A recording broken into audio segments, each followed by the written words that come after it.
আলাইকুম রহমতুল্লাহ। বিশাল একটা ঝামেলা হয়ে গেছে। কি অবস্থা সবার? প্রিয় শিক্ষার্থীরা, আমাদের জিকে লেকচার 2 তে গিয়ে একটা বিশাল বড় ঝামেলা হয়ে গেছে। এই লেকচার হচ্ছে আমি ইনপুট করছি এত বড় একটা ফাইল, প্রায় ধরো যে 250 পেজের মতো ফাইল। 250 পেজ না, 500 পেজের মতো। দেখছো এখন ঠিকই আসছে, এখন ঠিকই আসলো, কিন্তু তখন আসতেছিল না। আমি এতক্ষণ ধরে ট্রাই করতেছিলাম, আসতেছিল না। পরে গিয়ে একটু মুখ ধুয়ে আসলাম যে আল্লাহ, এখন জানে আসে, এখন আসতেছে। মানে আমি আগের ফাইলটা সেভ করে ফেলছি, দাগানো ফাইলটা।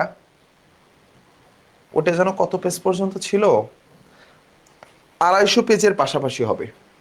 বাংলাদেশের অর্থনীতি গেছে,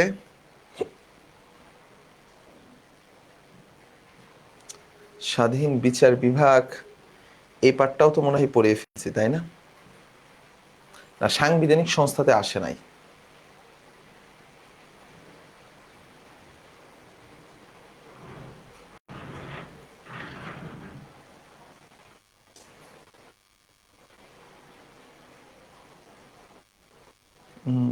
এই পার্টগুলো পড়ানো হয়।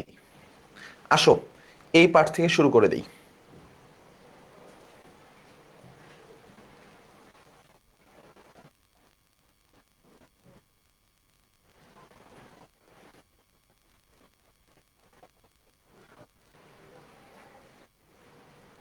আচ্ছা, কই, তোমরা কি জয়েন করছো? দেখি তো আমি।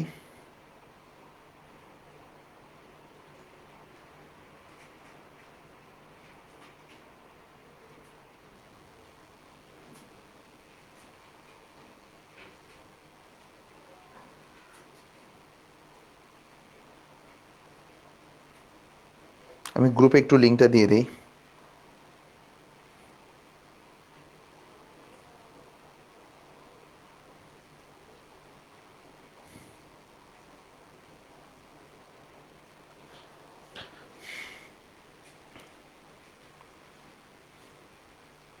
ওকে, ঠিক আছে, লিঙ্ক দিয়ে দিয়েছি। আশা করি সবাই সর্বোচ্চ 5 সেকেন্ডের মধ্যে যুক্ত হয়ে যাবে। চলো আমরা এখান থেকে শুরু করি। আমরা সবাইকে আবারও স্বাগত জানাচ্ছি। বিরতির আগে, মানে জহর নামাজের আগে, আমরা কিন্তু বেশ কিছু পার্ট রিভিশন কমপ্লিট করেছিলাম। এখন আমরা আমাদের গুরুত্বপূর্ণ বাকি অংশগুলো রিভিশন করব। আমাদের আজকের জিকের একটি ফাইনাল রিভিশন চলছে। আচ্ছা, দেখতে কি কোনো প্রবলেম হচ্ছে? ভিডিও দেখতে সমস্যা হচ্ছে? সমস্যা তো হওয়ার কথা না। এখানে তো ঠিকঠাক মতোই সব কিছুকে কি করা হয়েছে। আইএসও 800 দেওয়া আছে।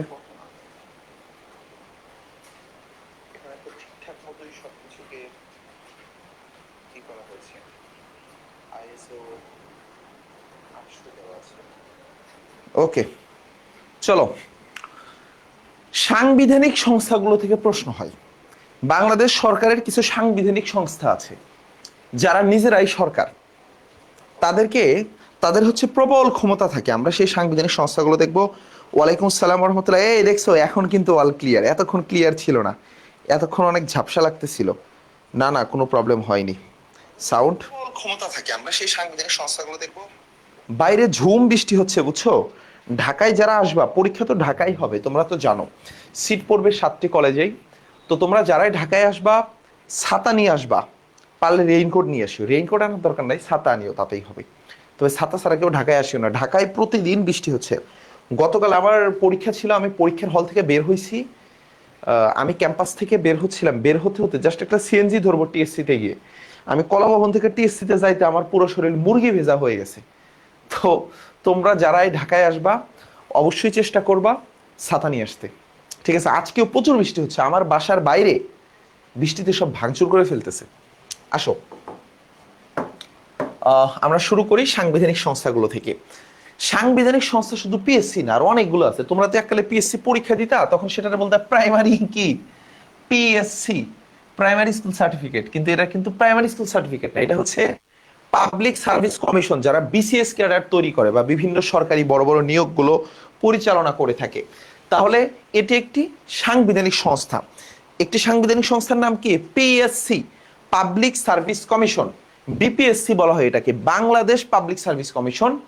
এইটা এখানে নিয়োগ দেয় কে? এইখানে নিয়োগ প্রদান করে হচ্ছে অনলি রাষ্ট্রপতি। রাষ্ট্রপতি এইখানে সদস্যদেরকে নিয়োগ প্রদান করে। এবং এইখানে যারা সদস্য হয়, পিএসসির যারা সদস্য, এক একজন সদস্যর মর্যাদা হচ্ছে সুপ্রিম কোর্টের যারা বিচারপতি থাকে, সুপ্রিম কোর্টের বিচারপতিদের মর্যাদায় এরা সম্মান পায়। আচ্ছা, এরা কি করে? এরা হচ্ছে তোমার বিশেষ ক্যাডার নিয়োগ দেয়, বা সরকারি বড় বড় নিয়োগগুলো এরাই প্রদান করে থাকে। বর্তমান বাংলাদেশ সরকারি কর্ম কমিশনের অবস্থানটা হচ্ছে তেজগাঁয়ে অবস্থিত। লোক প্রশাসন প্রশিক্ষণ এইটা আসতে পারে পিএটিসি, মানে যারা বিসিএস ক্যাডার হয়, বিসিএস ক্যাডারদের যে একটা ট্রেনিং প্রদান করে, এই ট্রেনিংটা দেওয়া হয় কোথায় জানো? এই পিএটিসিতে, মানে পাবলিক অ্যাডমিনিস্ট্রেশন ট্রেনিং সেন্টার। যখন কোনো একজন ব্যক্তি মাত্র অনার্স শেষ করেই সে বিসিএস ক্যাডার হয়ে গেছে, সে ম্যাজিস্ট্রেট হয়েছে, তখন তারে ম্যাজিস্ট্রেট বানানো হয় কোথায় গিয়ে? সাভারে। এটা হচ্ছে সাভারে অবস্থিত পিএটিসিতে গিয়ে তাকে কি করা হয়? ম্যাজিস্ট্রেট বানানো হয়। লোক প্রশাসন প্রশিক্ষণ কেন্দ্র। তোমাদেরকে একটা গুড নিউজ দেয়। গুড নিউজটা হলো জাতীয় বিশ্ববিদ্যালয়ের অধীনেও বিসিএস ক্যাডার তৈরি হয়। তোমার তারপরে সেন্ট্রাল ইউনিভার্সিটির যে বিগত ইতিহাস তোমরা দেখো, সেন্ট্রাল ইউনিভার্সিটিতে যেই কলেজগুলো ছিল, 7টি কলেজ, সেই 7টি কলেজ থেকেও প্রতি বছর উল্লেখযোগ্য সংখ্যক বিসিএস ক্যাডার তৈরি হতো। এখন তো এটা পাবলিক ইউনিভার্সিটি হয়ে গেল। গুড নিউজটা কি? গুড নিউজটা হলো তুমি মাস্টার্স করার আগেই বিসিএস ক্যাডার হয়ে যাইতে পারো। এটা জানতা কেউ? মানে তুমি মাস্টার্স পাস করো নাই, তার আগে তুমি ম্যাজিস্ট্রেট হয়ে গেছো। এটা পসিবল। মানে তুমি মাত্র অনার্স পরীক্ষা দিছো, এখনো অনার্সের রেজাল্টই প্রকাশ করে নাই, কিন্তু অনার্স পরীক্ষা দিয়ে ফেলছো, তোমার মানে ফাইনাল পরীক্ষা শেষ, তখন তুমি বিসিএস এ পরীক্ষা দিতে পারবা। এবং তুমি এইটাকে বলা হয় হচ্ছে তোমার যে তোমার যে ডিপার্টমেন্টের চেয়ারম্যান, তার থেকে যদি তুমি একটা নাও, একটা সার্টিফিকেট নাও, তাহলে তুমি অবশ্যই সেখানে আবেদন করতে পারবা। এবং তুমি বিসিএস পরীক্ষা দিয়ে, আমার ঢাবির এক আপুর এটা হয়েছে, সে অ্যাডমিন ক্যাডার হয়ে গেছে, কিন্তু এখন সে মাস্টার্সে ভর্তিই হয় নাই, মাত্র অনার্স করছে, এখনো মাস্টার্সে ভর্তি হয় নাই। সে অলরেডি কি একজন অ্যাডমিন ক্যাডার, মানে সে একজন ম্যাজিস্ট্রেট বা এডিসি হয়ে গেছে। হ্যাঁ, সে একজন এডিসি হয়ে গেছে। তো তোমরাও কিন্তু হতে পারবা। জাস্ট নিজের প্রতি বিশ্বাস রাখবা, ইনশাআল্লাহ আল্লাহ সুবহানাহু ওয়া তাআলা তোমাদেরকে কবুল করুক। আসো, তাহলে আমরা পড়তেছিলাম সাংবিধানিক সংস্থা বাংলাদেশ সরকারি কর্ম commission, BPSC, public service commission. এই পূর্ণরূপটা অবশ্যই মনে রাখবা। বিপিএসসি মানে কি বা পিএসসি মানে কি? Public service commission. এইখানে একজন চেয়ারম্যান থাকে। বর্তমান যিনি চেয়ারম্যান তার নাম, না, বর্তমান চেয়ারম্যানের নাম কি? দাঁড়াও, মুবাশ্শের মোনেম, সম্ভবত মুবাশ্শের মোনেম স্যার হতে পারে, আমার সঠিক নামটা মনে নাই। এইটা তোমাদেরকে আমরা সাম্প্রতিক ক্লাসে ক্লিয়ার করে দেব। আসো, তাহলে এই লোক প্রশাসন প্রশিক্ষণ কেন্দ্র পিএটিসি হচ্ছে সাভারে অবস্থিত, আর এই বিপিএসসির অফিস হচ্ছে তেজগাঁ পুরাতন বিমানবন্দরে অবস্থিত। এরপরে আসো, এরপরে একটা আছে দুদক, দুর্নীতি দমন কমিশন। দুর্নীতি দমন কমিশন এটা কোথায় অবস্থিত ভাইয়া? এটা কি? এটাও একটা সাংবিধানিক সংস্থা। সাংবিধানিক সংস্থা মানে বুঝছো তো, এইটা হচ্ছে বাংলাদেশের সর্বোচ্চ ক্ষমতাশীল একটি সংস্থা। তাহলে এই সংস্থাটির আইন পাশ হয় 2004 সালে। গঠিত হয় দুর্নীতি দমন ব্যুরো বিলুপ্ত করে। আগে একটা ব্যুরো ছিল যেটা দুর্নীতি দমন ব্যুরো, সেটাকে বিলুপ্ত করে এখন দুর্নীতি দমন কমিশন, যেটা দুদক গঠিত হয়। এখানকার যে এক একজন সদস্য থাকে, এক একজন সদস্যর মর্যাদা হচ্ছে হাইকোর্টের এক একজন বিচারপতির সমান। তাহলে দুদকের এক একজন সদস্যর মর্যাদা কি? হাইকোর্টের এক একজন বিচারপতির। আর বিপিএসসি এক একজন সদস্যের মর্যাদা কি? সুপ্রিম কোর্টের এক একজন বিচারপতির সমান। আচ্ছা, এইটার কার্যালয় হচ্ছে সেগুন বাগিচা। তোমাদের না এত কিছু লাগবে না, তোমরা জাস্ট দুইটা জিনিস মনে রাখবা, অনলি দুইটা জিনিস। বিপিএসসি থেকে দুইটা তথ্য মনে রাখবা, দুদক থেকে দুইটা তথ্য। নাম্বার 1 হচ্ছে দুদকের সদর দপ্তর কোথায়, বিপিএসসি সদর দপ্তর কোথায়। বিপিএসসি সদর দপ্তর ভাই হচ্ছে তোমার তেজগাঁয়। আর দুর্নীতি দমন কমিশন দুদকের সদর দপ্তর কোথায়? সেগুন বাগিচায়। আচ্ছা, দুদক একটি সাংবিধানিক সংস্থা, এই বিপিএসসি একটি সাংবিধানিক সংস্থা, এইটুকু দেখলেই হবে। দুদকের চেয়ারম্যানগণ নাম লাগবে না, দরকার নাই, পরীক্ষায় প্রশ্ন আসবে না ভাই। নির্বাচন কমিশন একটি সাংবিধানিক সংস্থা, নির্বাচন কমিশন। আচ্ছা, যেটাকে ইসি বলা হয়, তাই তো? আর সিইসি মানে কি? মানে চিফ নির্বাচন কমিশনার।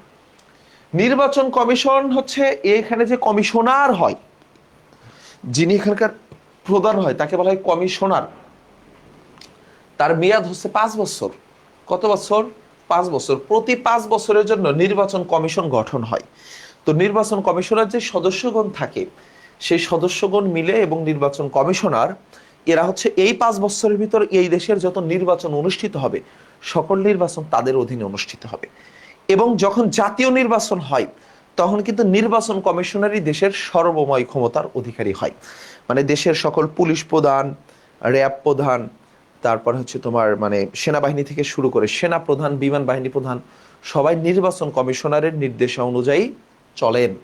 আচ্ছা, প্রধান নির্বাচন কমিশনারকে নিয়োগ দেন হচ্ছে রাষ্ট্রপতি।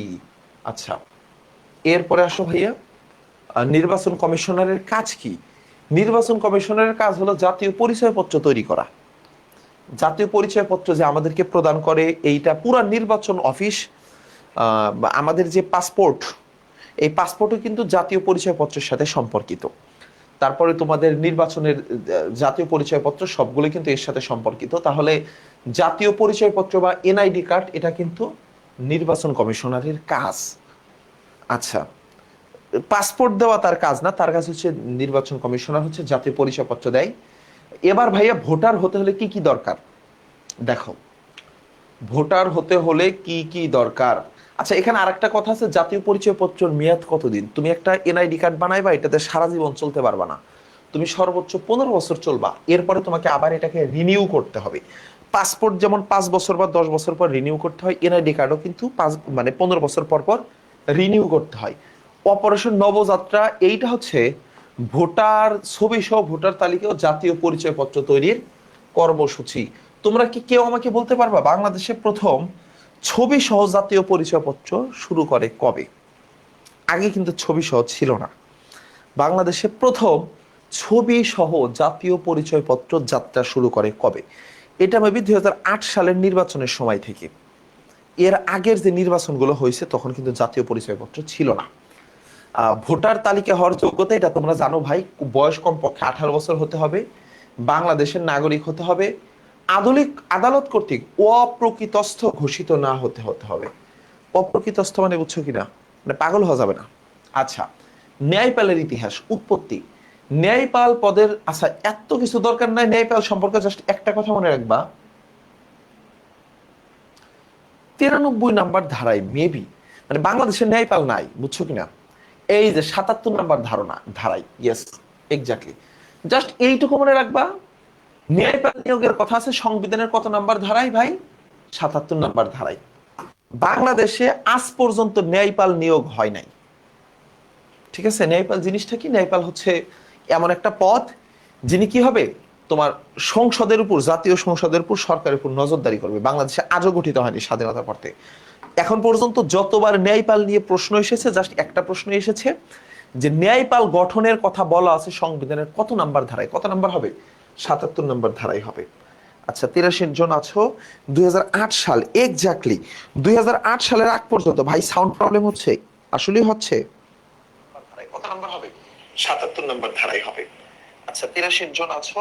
2008 সাল এক্স্যাক্টলি, না না আমি তো সাউন্ড ঠিক শুনতে পাচ্ছি, আসলেই হচ্ছে। কত নাম্বার হবে? 77 নাম্বার ধারায় হবে। তোমাদের কি সাউন্ড প্রবলেম হচ্ছে? সবাই একটু জানাও তো। 77 নাম্বার ধারা, সাউন্ডের কি প্রবলেম হচ্ছে জানাও তো ভাইয়া। আসো, এরপরে আসো। এই যে মহা হিসাব নিরীক্ষক ও নিয়ন্ত্রক, মহা হিসাব নিরীক্ষক ও নিয়ন্ত্রক, এটি একটি সাংবিধানিক সংস্থা।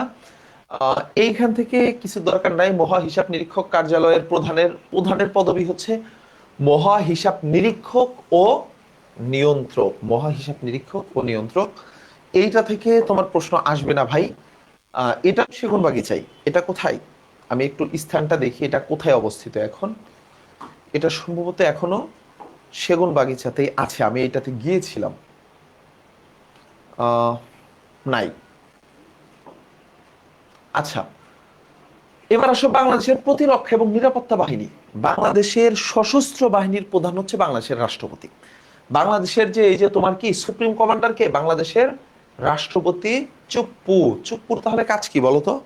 আমাদের এই যে সেনাবাহিনী, বিমান বাহিনী, নৌবাহিনী, এই সকল বাহিনীর প্রধানকে সকল বাহিনীর প্রধান হচ্ছে বাংলাদেশের সশস্ত্র বাহিনী বা বাংলাদেশ আর্ম ফোর্সের প্রধান কে? শাহাবুদ্দিন চুপ্পু, আমাদের রাষ্ট্রপতি। এইটা খুবই গুরুত্বপূর্ণ। এই যে আমি এর আগে পড়াইছিলাম, অনেকের এটা বিরোধিতা করতেছিল। আমি যখন এমসিকিউ পরীক্ষা নিয়েছিলাম সেখানে দিয়েছিলাম যে বাংলাদেশের এই যে সশস্ত্র বাহিনী গঠিত হয় কবে, ভারত বাংলাদেশ সবাই মিলে, এটা হবে 21 নভেম্বর। তোমরা অনেকে বলতেছিলে না ভাই এটা 4 ডিসেম্বর বা 6 ডিসেম্বর হবে। এটা কিন্তু অবশ্যই 21 নভেম্বর, এবং 21 নভেম্বরকে বাংলাদেশের সশস্ত্র বাহিনী দিবস ঘোষণা করা হয়েছে। তাহলে সশস্ত্র বাহিনী মানে বুঝছো তো, সশস্ত্র বাহিনী কারা? সেনাবাহিনী, নৌবাহিনী, বিমান বাহিনী। বিজিবি কিন্তু হবে না, বিজিবি কিন্তু সামরিক বাহিনী না। বিজিবি কি? বাংলাদেশের একটি আধা সামরিক বাহিনী। তাহলে বাংলাদেশের আধা সামরিক বাহিনী কারা কারা জানো? এই যে পুলিশ এবং বিজিবি, এরা কি বাংলাদেশের আধা সামরিক বাহিনী। কিন্তু আর্মি অর্থাৎ মিলিটারি, তোমার নেভি এবং এয়ারফোর্স, হ্যাঁ, সেনাবাহিনী, নৌবাহিনী এবং বিমান বাহিনী, এই তিনটাকে বলা হয় সামরিক বাহিনী। তাহলে বাংলাদেশের সামরিক বাহিনী কয়টি? 3টি। এই 3টির একটি সশস্ত্র বাহিনী দিবস আছে, সেটা হলো 21 নভেম্বর। আচ্ছা, এই যে সেনাবাহিনীর পূর্ব নাম ছিল ইস্ট বেঙ্গল রেজিমেন্ট, দরকার নাই ভাই, জাস্ট এইটুকু দেখো। সেনাবাহিনীর সদর দপ্তর কুর্মিটোলা, বিমান বাহিনীর সদর দপ্তর কুর্মিটোলা, নৌবাহিনীর সদর দপ্তর বনানী, ঢাকা। আচ্ছা, বাংলাদেশ সেনাবাহিনী সম্পর্কে আর কিছু লাগবে না তোমার। বিমান বাহিনী সম্পর্কেও পড়াতে চাচ্ছি না, নৌবাহিনী সম্পর্কে না পড়াই। উল্লেখযোগ্য নৌ জাহাজ দরকার নাই, এটা লাগবে না, বুঝছো? এমনি তোমরা স্বাভাবিক জীবনের জন্য জেনে রাখিও, এটা ডিসিউতে আসবে না। পুলিশের পূর্ণরূপ কি? Polite, obedient, loyal, intelligent, কার্জিয়াস and efficient. এটা আসবে না, হ্যাঁ, এটা কোথাও আসবে না, এটার দরকার নাই। প্রশাসনিক কাঠামো লাগবে না, যারা পুলিশ হবা ফিউচারে তাদের লাগবে, এটাও লাগবে না। এই পূর্ণরূপটা একটু দেখিও, হ্যাঁ, পূর্ণরূপটা একটু দেখিও। ডিজিএফআইটা দেখবা, director general of forces intelligent, director general of forces intelligent, এটা হচ্ছে ডিজিএফআই পূর্ণরূপ। সিআইডি হচ্ছে ক্রিমিনাল ইনভেস্টিগেশন ডিপার্টমেন্ট, এসবি হচ্ছে স্পেশাল ব্রাঞ্চ, এনএসআই হচ্ছে ন্যাশনাল সিকিউরিটি ইন্টেলিজেন্স। এনএসআই কি? National security intelligence.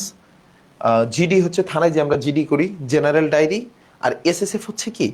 Special security force. NSI হচ্ছে national security intelligence, national security intelligence. দুইটা মনে রাখবা, একটা হচ্ছে ডিজিএফআই আর একটা হচ্ছে এনএসআই। ডিজিএফআই কি? Director general of forces intelligence.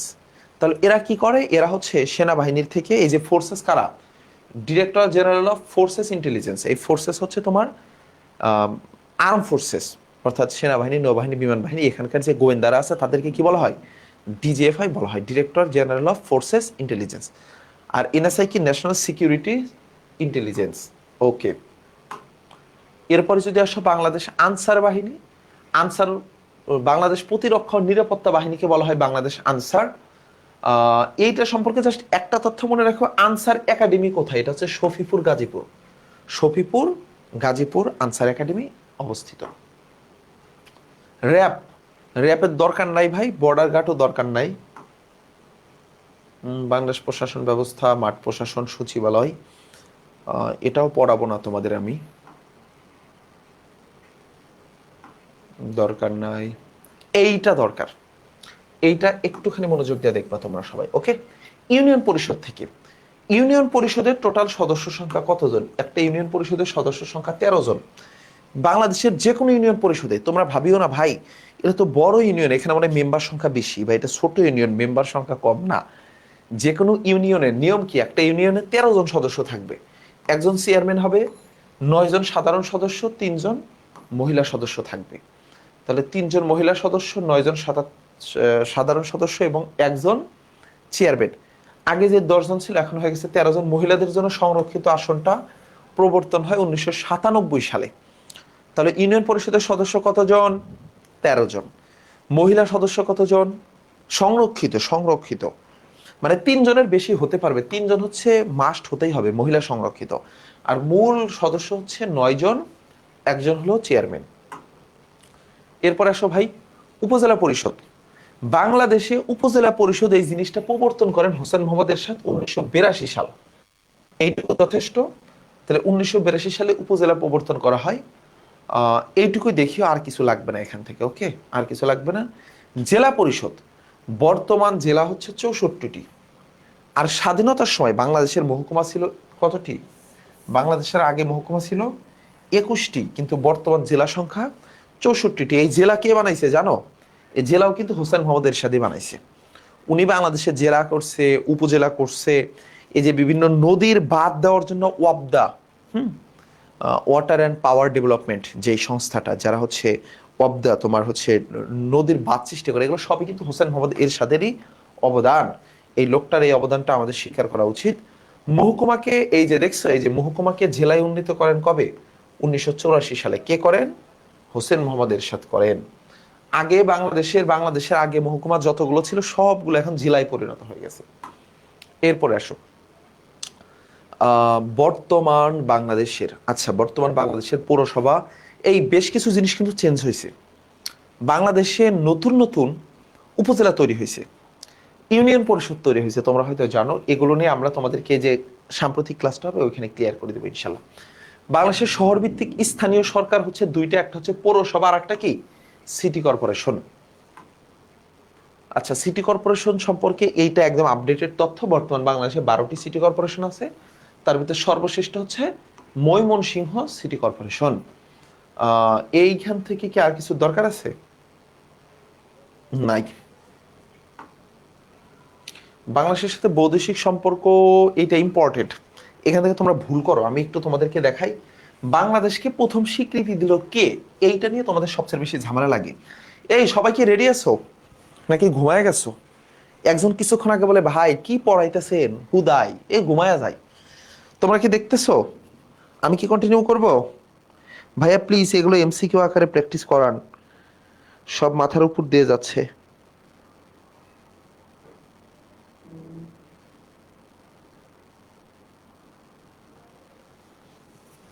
হুম হুম হুম হুম হুম। আচ্ছা,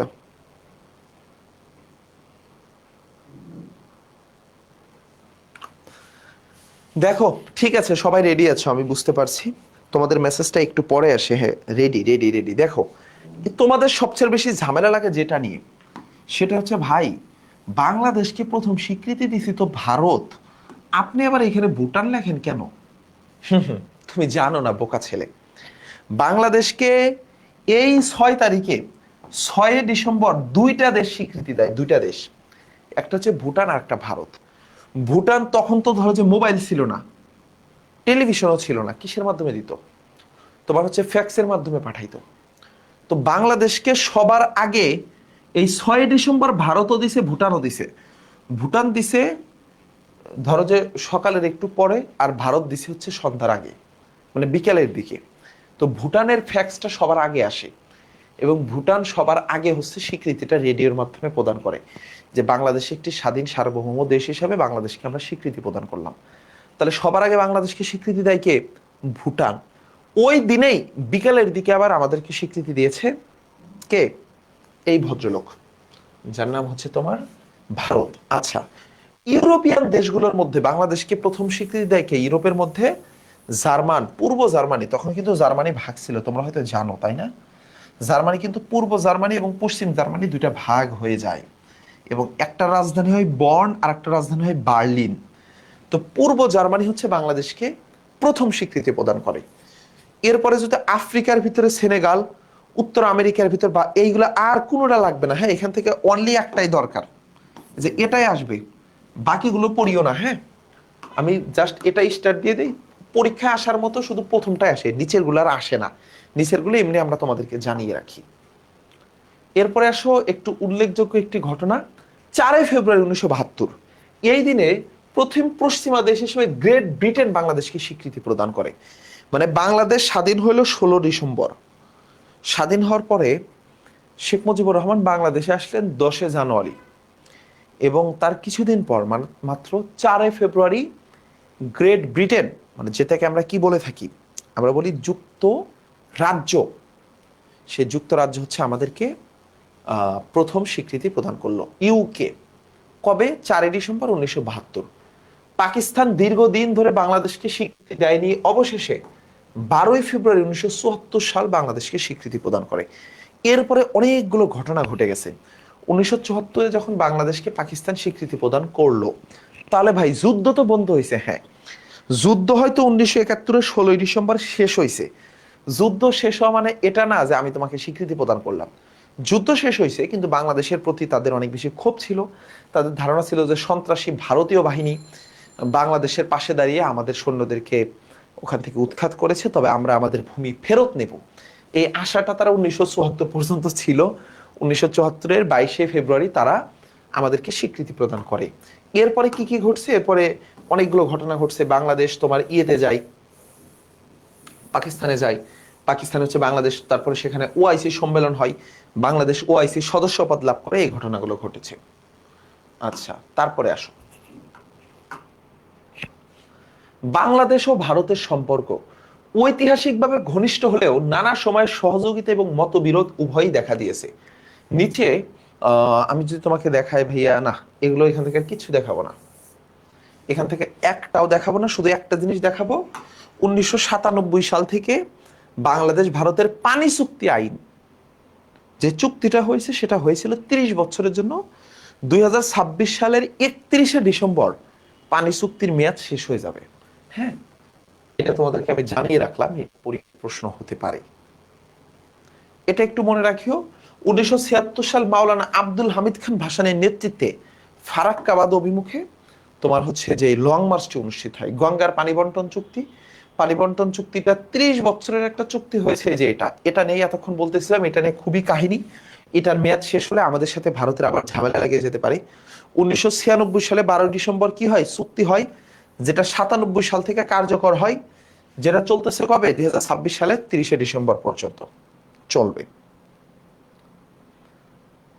আচ্ছা, ফারাক্কাবাদটা কোথায় অবস্থিত? এটা হচ্ছে গঙ্গা নদীতে, বাংলাদেশের সীমান্ত থেকে 18 কিলোমিটার উজানে, যেটা হচ্ছে চাঁপাই নবাবগঞ্জ। হ্যাঁ, বাংলাদেশের এই পাশে চাঁপাই নবাবগঞ্জ, ওই পাশে কি গঙ্গা নদী।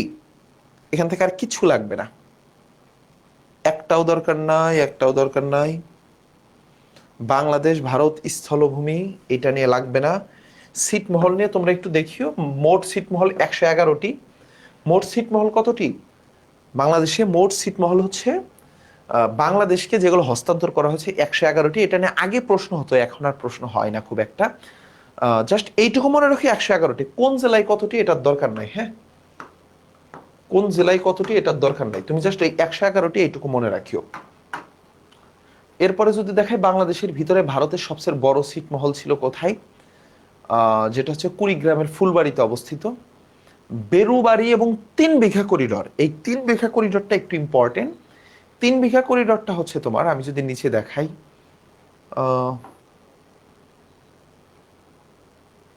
আচ্ছা, 1974 সালে চুক্তি স্বাক্ষরিত হলেও বাংলাদেশের সঙ্গে 3 বিঘা করিডর ব্যবহার পায়নি।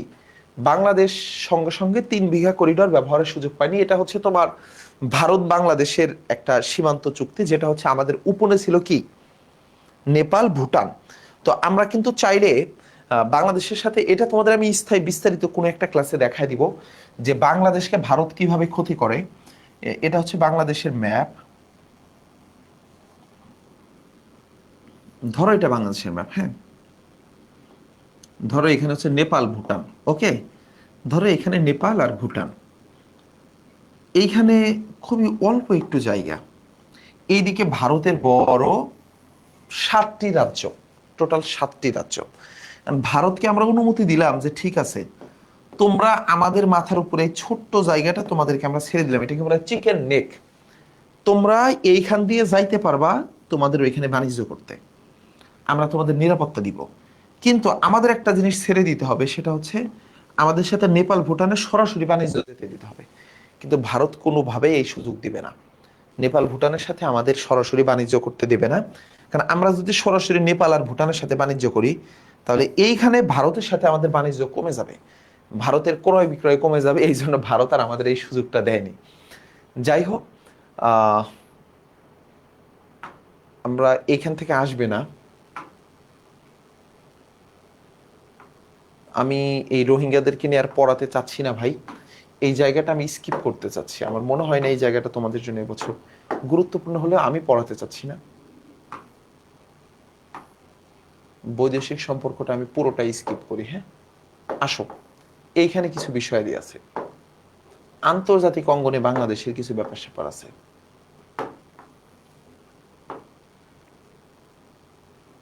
আচ্ছা, সেটা হচ্ছে আন্তর্জাতিক অঙ্গনে বাংলাদেশ থেকে কয়েকটা জিনিস দেখো। ব্রিটিশ কমনওয়েলথ, হ্যাঁ, কমনওয়েলথের সদস্য হয়েছে বাংলাদেশ কত সালে? কমনওয়েলথ জিনিসটা কি ভাই? কমনওয়েলথ হচ্ছে যারা এককালে ব্রিটিশের অধিভুক্ত ছিল। কারণ ব্রিটিশ তো বিভিন্ন দেশে নিজেদের শাসন প্রতিষ্ঠা করেছিল, যেমন ভারত, বাংলাদেশ, মিয়ানমার, হ্যাঁ, শ্রীলঙ্কা। নেপালে কিন্তু কখনোই ব্রিটিশ শাসন ছিল না, এটা তোমরা জানো কিনা? নেপালে ছিল না, থাকলেও একদম শুরুর দিকে। কিন্তু থাইল্যান্ডে কখনোই ব্রিটিশ শাসন ছিল না। থাইল্যান্ড একটা দেশ, এটা একটু জেনে রাখিও, যে থাইল্যান্ডে কখনোই ব্রিটিশ শাসন ছিল না, এবং থাইল্যান্ডকে বলা হয় সাদা হাতির দেশ। আচ্ছা, তাহলে ব্রিটিশ কমনওয়েলথ, ব্রিটিশ কমনওয়েলথ হচ্ছে যারা এককালে, এককালে কি ছিল, যারা ব্রিটিশদের অধীনে ছিল, ব্রিটিশ তাদেরকে ছেড়ে গেলেও তাদের সবাইকে একটা বন্ধু প্রতিম সম্পর্কের ভিতর রাখার জন্য একটা সংস্থা আছে যার নাম হচ্ছে কমনওয়েলথ। এবং এটার প্রধান হয় হলো ব্রিটিশ রাজা বা রানী। এখন যে ব্রিটিশ রাজা আছে সেই সে হচ্ছে কি এই কমনওয়েলথের হেড। তাহলে আসো, ব্রিটিশ কমনওয়েলথ এর সদস্য পদ বাংলাদেশ লাভ করে 18 এপ্রিল 1972। কমনওয়েলথের 33তম সদস্য হচ্ছে বাংলাদেশ। আচ্ছা, বাংলাদেশকে কেন কমনওয়েলথ সদস্য পদ দিল? এই জন্য রাগে ক্ষোভে পাকিস্তান কমনওয়েলথ থেকে নিজেকে প্রত্যাহার করে নেয়। আচ্ছা, এরপরে যদি আসো ভাই, এখান থেকে আর দেখাবো না। ন্যাপ, ন্যাপের আমরা সদস্য ছিলাম। ন্যাম ন্যাম ন্যাম জোট নিরপেক্ষ আন্দোলন, হ্যাঁ, নন অ্যালাইন মুভমেন্ট, এটার আমরা সদস্য ছিলাম। এটা একটু ইম্পর্টেন্ট। এটা এই জন্য ইম্পর্টেন্ট, 22শে ফেব্রুয়ারি 1974 কি কি ঘটছে দেখো।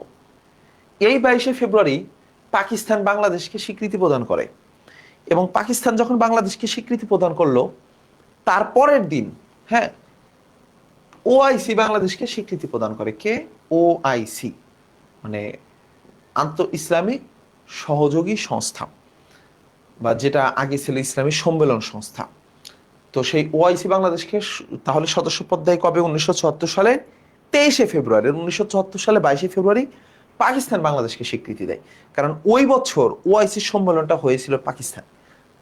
আচ্ছা, এটা নিয়ে ইন্ডিয়াতে খুব রেগে যায়, অনেক ক্ষেপে যায় যে বাংলাদেশ, শেখ মুজিব এটা কাজ করলা, শেখ মুজিবুর রহমান, তোমাকে আমরা স্বাধীনতা এনে দিলাম আর তুমি আমার মুখে চুনকালি মেখে ওই পাকিস্তানের সাথে হাত মিলাইলা। পাকিস্তান মানে ইন্ডিয়া তো শেখ মুজিবুর রহমানের উপর অনেক ক্ষেপে যায়। আসো, 1975 সালে ইসলামী উন্নয়ন ব্যাংকের প্রতিষ্ঠা, তার সদস্য হয় বাংলাদেশ। তাহলে ইসলামী উন্নয়ন ব্যাংকের যে সদস্য আছে, তোমরা জানো ওআইসি বাংলাদেশে একটা বড় ইউনিভার্সিটি করছে। সেই ইউনিভার্সিটিটা গাজীপুরে অবস্থিত। কেউ কি ইউনিভার্সিটিটার নাম বলতে পারবা? এইটা শুধু বাংলাদেশে না, পুরো পৃথিবীর একটা টপ ক্লাস একটা ইউনিভার্সিটি। এটা বাংলাদেশ গাজীপুরে অবস্থিত। দেখি কেউ বলতে পারো কিনা, কমেন্টে একটু জানাও, ঠিক আছে? কারণ এটা নিয়েও প্রশ্ন হতে পারে যে ওআইসি প্রতিষ্ঠিত বাংলাদেশি বিশ্ববিদ্যালয় নিয়ে প্রশ্ন হতে পারে। এরপর আসা ভাইয়া, বাংলাদেশের জাতিসংঘের সদস্যপদ লাভ করে কবে? বাংলাদেশ জাতিসংঘেরও সদস্যপদ লাভ করে 1974 সালে 136তম দেশ হিসাবে। তাহলে 1974 সালে জাতিসংঘের সদস্যপদ লাভ করে। জাতিসংঘের জাতিসংঘের বর্তমান সভাপতির নাম কি? কেউ বলতে পারবা? জাতিসংঘের এই মুহূর্তে যে ইটা হচ্ছে, সেখানে বর্তমান সভাপতির নাম কি? জাতিসংঘের বর্তমান সভাপতির নাম কি? এনিওয়ান জানলে একটু জানাও।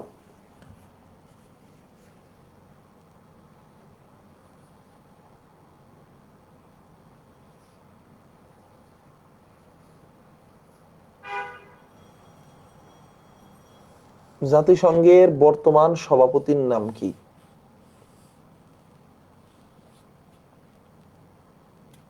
আচ্ছা, এরপরে আসো, আমাদের যে বাংলাদেশের যে রয়েছে, না না, উন্মুক্ত বিশ্ববিদ্যালয় হবে না, উন্মুক্ত বিশ্ববিদ্যালয় হবে না। সাউন্ড প্রবলেম হচ্ছে? সাউন্ড কি খুব বেশি প্রবলেম হচ্ছে? আমাকে জানাও তো। লাইভে কি প্রবলেম হচ্ছে? হ্যালো হুজাইফা। হ্যাঁ, লাইভে কোনো প্রবলেম হচ্ছে? আমি তো লাইভে ক্লাস নিচ্ছি, কোনো প্রবলেম হচ্ছে?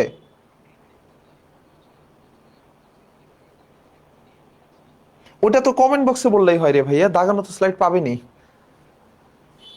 না না, আমি তো একদম ক্লাসের শুরুতে বলছি যে দাগানো স্লাইড সবাইকে দেওয়া হবে। তাহলে ঠিক আছে, ওকে ওকে, ক্লাসে আসেন, ক্লাসে আসেন। সে আমাকে কল দিছে এটা জানার জন্য যে ভাই দাগানো স্লাইড দিয়েন। দাগানো স্লাইড যে দিব এটা তো ক্লাসের শুরুতেই বলছে। হ্যাঁ, খলিলুর রহমান, রাইট। এই না, অ্যান্টনিও গুতেরেস হবে না রে, অ্যান্টনিও গুতেরেস হবে না। অ্যান্টনিও গুতেরেস কে? জাতিসংঘের মহাসচিব। আর জাতিসংঘের যে এই বছর যে সাধারণ অধিবেশন হচ্ছে, সেই অধিবেশনের যিনি হেড, তার নাম কি? হ্যাঁ হ্যাঁ হ্যাঁ, বর্তমান সিটি কর্পোরেশন 13টি, সর্বশেষ বগুড়া। ঠিক আছে, আমি বলছি না যে এটা আগের তথ্য, বর্তমান যেটা সেটা সাম্প্রতিক ক্লাসে আরো বিস্তারিত জানতে পারবা। ঠিক আছে, তোমাকে থ্যাংক ইউ। তুমি যেন কে? জে এ অনেক, থ্যাংক ইউ ভাইয়া, 13টি হবে। আর তোমরা ক্লাসের দাগানো স্লাইড পেয়ে যাবা। আমি তো আগের ক্লাসে 4-5 বার বলছি যে দাগানো স্লাইড পাবা। তারপর এটার জন্য আমাকে ফোন দিতে হবে রে বোকা। খলিলুর রহমান হবে, ডক্টর খলিলুর রহমান। আচ্ছা, আমি বলছিলাম যে ওআইসির একটি ইউনিভার্সিটি আছে বাংলাদেশে, সেটার নাম কি? সেটার নাম হচ্ছে Islamic university for science and technology. ঠিক আছে, আইআইইউটি, তাই না? আচ্ছা, international Islamic university of science and technology, তাই তো? হুম, খলিলুর রহমান। আইইউবি হবে না, আইইউবি হবে না, আইইউবি হবে না। তোমরা তো বোকা। এই যে দেখো, চমৎকার একটা ইউনিভার্সিটি, দেখলেই চোখ জুড়ায় যায়। আচ্ছা, সেটা হচ্ছে আই আই ইউটি, আইআইইউটি,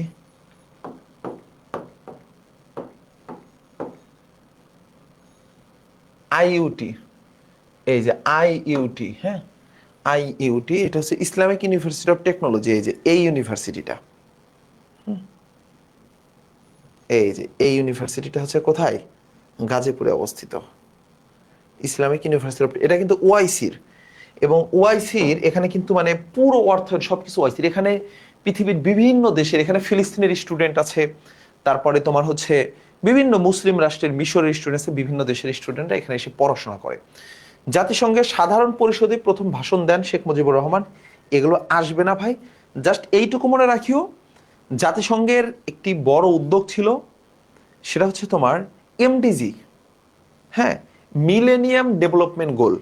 এই মিলেনিয়াম ডেভেলপমেন্ট গোল থেকে একটা প্রশ্ন আসতে পারে। আমি তোমাদের যখন ন্যাশনালের কোর্স করাচ্ছিলাম সেখানেও বলেছিলাম, ঢাবি কোর্সেও বলেছিলাম, গুচ্ছ কোর্সেও বলেছিলাম যে এসডিজির মতো এমডিজিও ইম্পর্টেন্ট। এমডিজি 2010 কি শিশু মৃত্যুর হার হ্রাসে অবদানের জন্য কি করে? সে বাংলাদেশ পুরস্কার প্রাপ্ত হয়। আচ্ছা, এখানে অনেকগুলো আছে, সবগুলো দরকার নেই, জাস্ট একটা দরকার আছে, সেটা হচ্ছে আইএমএফ, ইন্টারন্যাশনাল মনিটারি ফান্ড। হ্যাঁ, এটা হচ্ছে টাকা পয়সা নিয়ে লেনদেন করে। দুইটা সংস্থা আছে বুঝছো, দুইটা সংস্থা যাদেরকে বলা হয় ব্রেটন উডস ইনস্টিটিউট। দুটো সংস্থাকে ব্রেটন উডস ইনস্টিটিউট বলে। বলো তো সেই দুটোর নাম কি কি? একটা হচ্ছে আইএমএফ আর একটা হচ্ছে ওয়ার্ল্ড ব্যাংক। দেখি এখানে আছে কিনা। ওয়ার্ল্ড ব্যাংক, ওয়ার্ল্ড ব্যাংক নেই।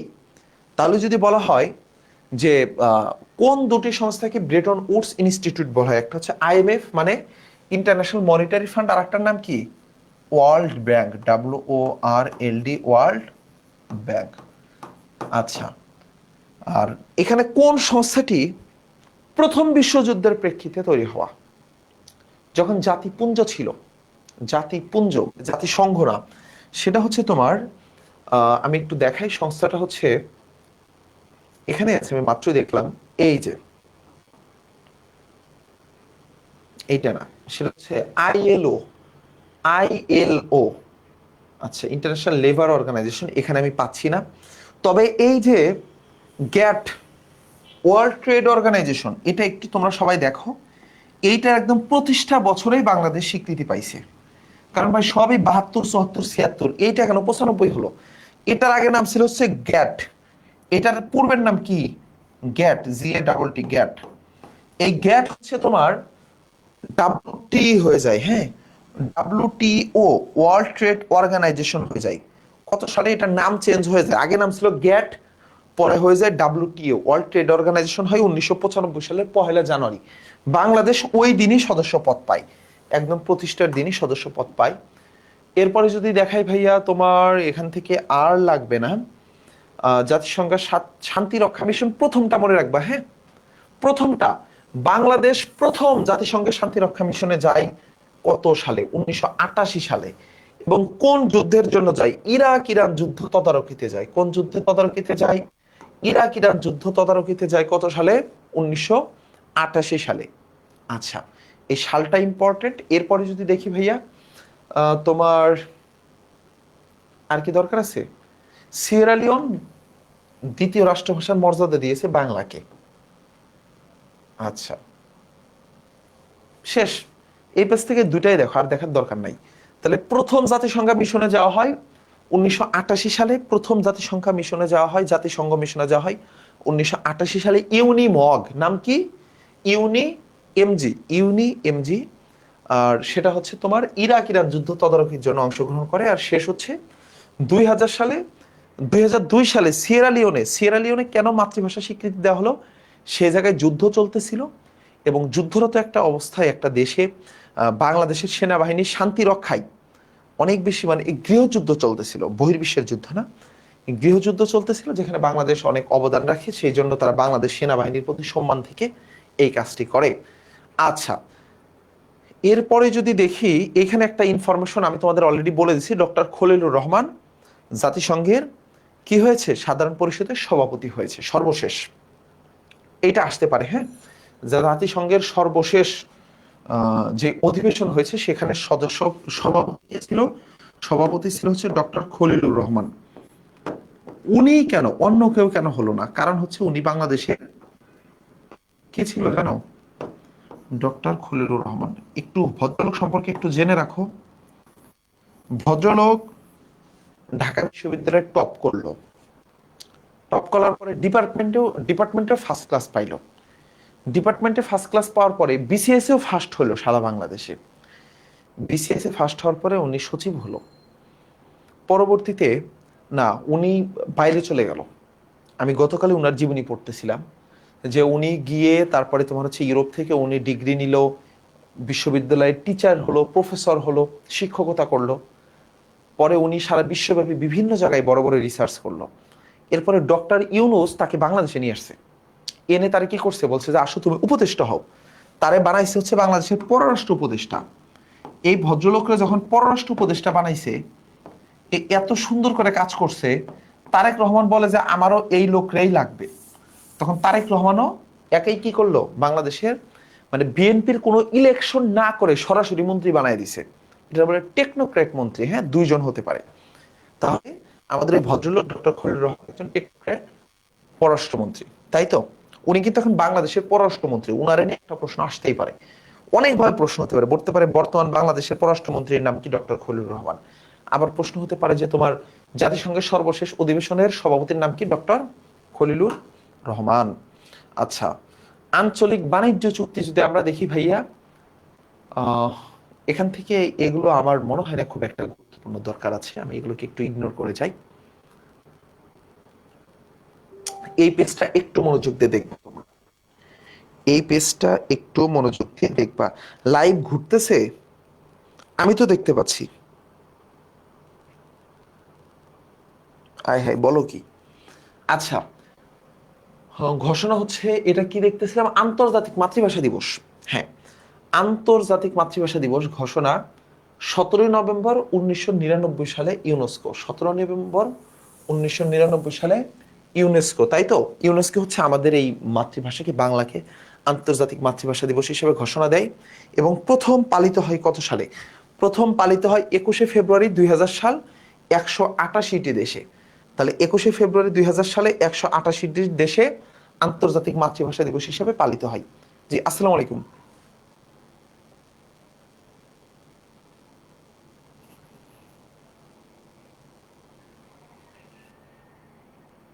সাউন্ড মাঝে মাঝে আসে না ঠিক মতো, একটু লাইনে থাকো, আমি সাউন্ড বক্সটা তাহলে চেক করে নেই। মাইক্রোফোনটা চেঞ্জ করতেছি। কি বলো তোমরা?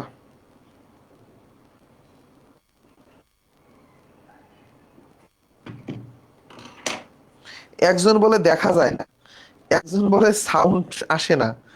আয় হায়, কি করবো আমি?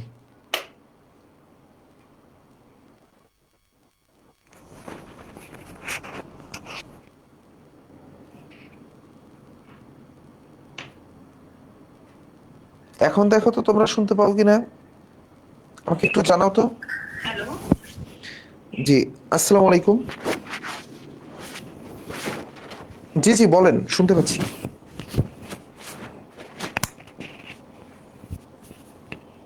আচ্ছা দাঁড়ান, আমি সাউন্ড দেখতেছি, কি প্রবলেম হচ্ছে আমি সলভ করতেছি। আমি মাইক্রোফোন চেঞ্জ করলাম, হ্যাঁ।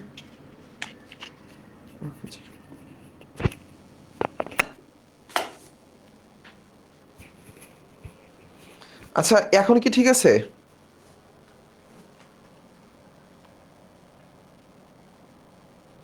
এখন দেখো তো ভাই, দাঁড়াও। আই,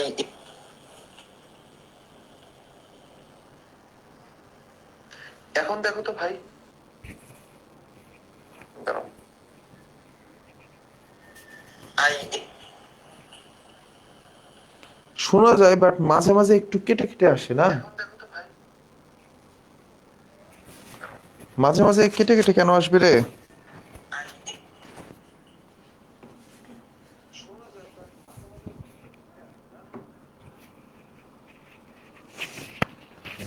এই যে দেখছো, তোমাদেরকে আমি একটা জিনিস দেখাই।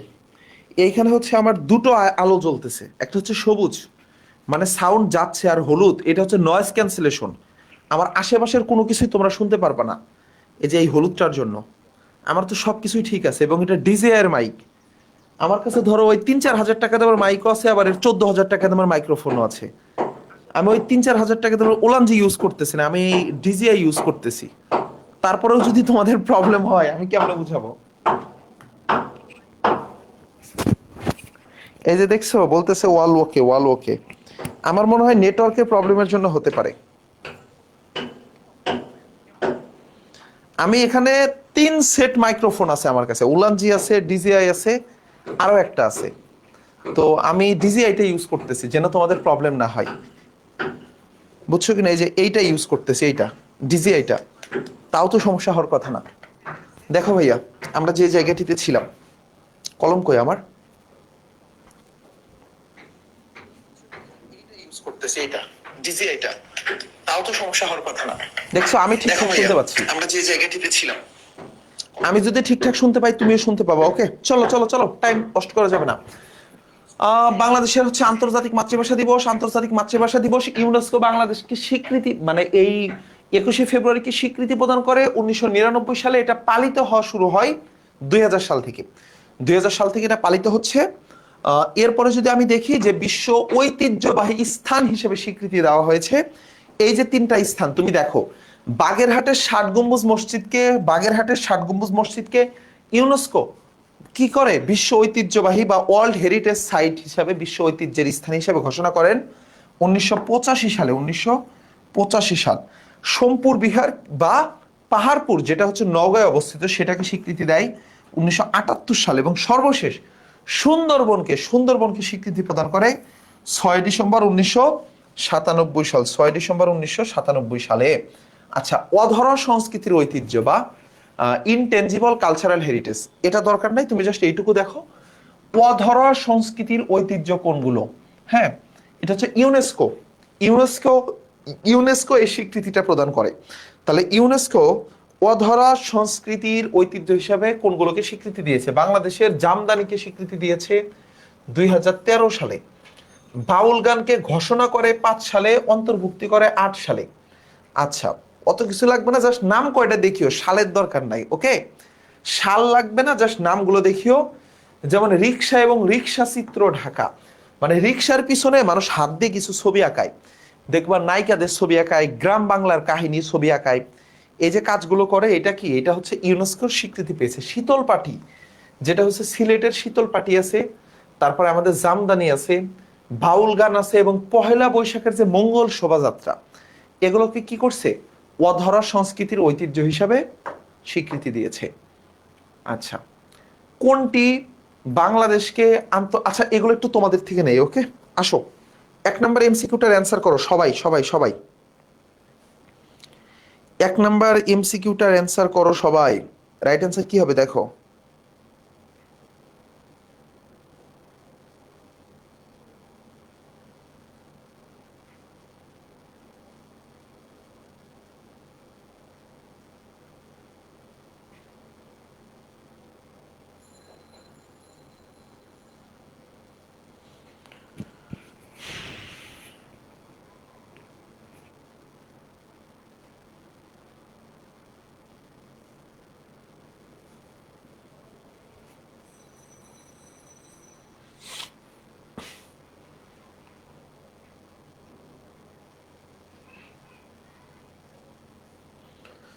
আচ্ছা,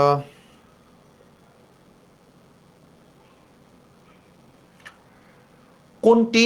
আচ্ছা, এটা হচ্ছে ইউনেস্কো। ইউনেস্কো, এটা সবাই পারতেছো, সমস্যা নাই, এটা ইউনেস্কোই হবে। এরপরে যেটা আছে, এরপরেরটা বলো তো ভাই। ইউনেস্কো 2 এর ঘ 36তম। এটা কি 36তম হবে? হুম, ভালো করে বলো তো। প্রথমটা ইউনেস্কো, এটা হয়েছে বাংলাদেশ কমনওয়েলথের কততম সদস্য? মাত্র পড়াইছি না? হুম, 37তম, 36তম, 32তম। একটুখানি মনোযোগ দিয়ে একটু জাস্ট তাকায় দেখো তো ভাই, আমরা কত পেজ আছি? 361তম পেজে আছি, ঠিক আছে? একদম শুরুতে আমি শুরুই করছি কমনওয়েলথ দিয়ে, দেখো এই যে বাংলাদেশ 34তম সদস্য। কমনওয়েলথ কত সালে? 18 এপ্রিল 72, 34তম। 18 এপ্রিল 72, 34তম। 18 এপ্রিল 72, 34তম। 18 এপ্রিল 72, 34তম। তাহলে কি হবে? সি হবে। যারা ডি দিয়েছো, বি দিয়েছো, তোমাদের জন্য এক বুক হতাশা। বাংলাদেশকে স্বীকৃতি দানকারী প্রথম মুসলিম দেশ কোনটি? স্বীকৃতি দানকারী প্রথম মুসলিম দেশ কোনটি বলো? 3 নাম্বারটা বলো। এই আমি একটা ইনফরমেশন তোমাদের একটু পড়াই নাই, বুঝছো? অল্প একটু ইনফরমেশন, আমারই বেশিও না। তো বাংলাদেশের সাথে মুসলিম বিশ্বের যে একটা সম্পর্ক, এই 2টা পেজ আমি একটু তোমাদের থেকে স্কিপ করে গেছি। জাস্ট 2টো পেজ একটু ক্লিয়ার করে দেই। বাংলাদেশকে সমাজতান্ত্রিক দেশ হিসেবে প্রথম স্বীকৃতি দিয়েছিল পূর্ব জার্মানি। সমাজতান্ত্রিক দেশ হিসেবে প্রথম স্বীকৃতি দিয়েছিল পূর্ব জার্মানি। আর এই যে যেমন রাশিয়াও কি করছিল? 1972 সালের 24শে জানুয়ারি স্বীকৃতি প্রদান করে রাশিয়া। আচ্ছা, আর মুসলিম দেশ হিসেবে প্রথম স্বীকৃতি প্রদান করে কে? সেনেগাল। আর পরবর্তীতে মালয়েশিয়া এবং ইন্দোনেশিয়া। ওই ফেব্রুয়ারি মাসেই 1972 সাল, 25শে ফেব্রুয়ারি 1972 হচ্ছে মালয়েশিয়া এবং ইন্দোনেশিয়া স্বীকৃতি প্রদান করে। আচ্ছা, এরপরে যদি দেখাই, তোমার এখান থেকে আর দরকার নাই। শেখ মুজিবের হত্যাকাণ্ডের পরে সৌদি আরব বাংলাদেশকে স্বীকৃতি প্রদান করে। তাহলে সৌদি আরব এবং সুদান বাংলাদেশকে স্বীকৃতি প্রদান করে কবে? 16ই আগস্ট। মানে যেদিন 15ই আগস্ট শেখ মুজিবুর রহমান মারা যায়, তার পরের দিন সৌদি আরব বাংলাদেশকে স্বাধীন দেশ হিসেবে স্বীকৃতি প্রদান করে। এর আগে বাংলাদেশকে স্বীকৃতি দেয়নি। এবং 17ই আগস্ট ওমান বাংলাদেশকে স্বীকৃতি প্রদান করে 1975 সালে। তাহলে সৌদি আরবটা মনে রাখা সহজ, যে সৌদি আরব এবং সুদান বাংলাদেশকে স্বীকৃতি দিয়েছিল 1975 সালের 16ই আগস্ট। আচ্ছা, তাহলে প্রথম স্বীকৃতি প্রদানকারী মুসলিম দেশের নাম কিন্তু সেনেগাল। এটা আমি তোমাদের পড়াই নাই, এই জন্য সরি। আসো, এটা হচ্ছে এই জায়গাটিতে পড়াই গেছি, তাই তো? আচ্ছা, এরপরে আসো। প্রথম এশীয় মুসলিম দেশ কোনটা? এশীয় মুসলিম দেশ হলো ভাই ইন্দোনেশিয়া এবং মালয়েশিয়া। আন্তর্জাতিক মাতৃভাষা দিবস কবে ভাই? 21শে ফেব্রুয়ারি। 21শে ফেব্রুয়ারি। স্বীকৃতি দিয়েছে কত সাল? 1999 সাল। বাস্তবায়ন হয়েছে কবে? 2001 সাল। 2001 সালে প্রথম বাস্তবায়ন হয় বা পালিত হয়, 1999 সালে স্বীকৃতি প্রদান করা হয়। আচ্ছা, বিশ্বের বৃহত্তর দেশ জনসংখ্যা এবং আয়তন অনুযায়ী। আচ্ছা, আয়তনে বিশ্বের বৃহত্তর দেশ হচ্ছে রাশিয়া, জনসংখ্যায় ভারত। জাস্ট প্রথমটাই মনে রাখি, আরগুলোর দরকার নাই। আয়তনে এখন পৃথিবীর শ্রেষ্ঠ দেশ হচ্ছে রাশিয়া, জনসংখ্যা হচ্ছে ভারত। বাকিগুলো লাগবে না, সেকেন্ড থার্ড ফোর্থ লাগবে না। ক্ষুদ্রতম দেশ, আচ্ছা, ক্ষুদ্রতম দেশ হচ্ছে আয়তনেও ভ্যাটিকান সিটি, জনসংখ্যাও ভ্যাটিকান সিটি। দুটো মিলেই ভ্যাটিকান সিটি হবে। ওকে, এনাফ, আর লাগবে না। আহ, আন্তঃমহাদেশীয় রাষ্ট্র, এটার দরকার নাই ভাই তোমার। রাজধানী মুদ্রা আমি এটা পড়াতে চাচ্ছি না।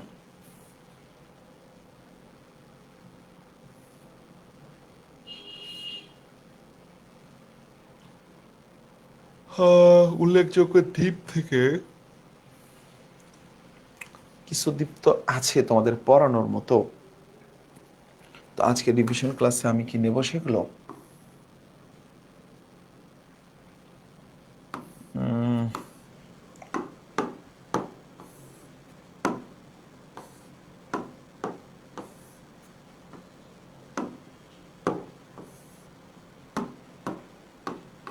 আচ্ছা, মহাসাগর প্রণালী থেকে একটু পড়াই। ওকে, এই অংশটা তোমাদের জন্য একটু ইম্পর্টেন্ট। আমি এই অংশটা শুরু করি। হ্যাঁ,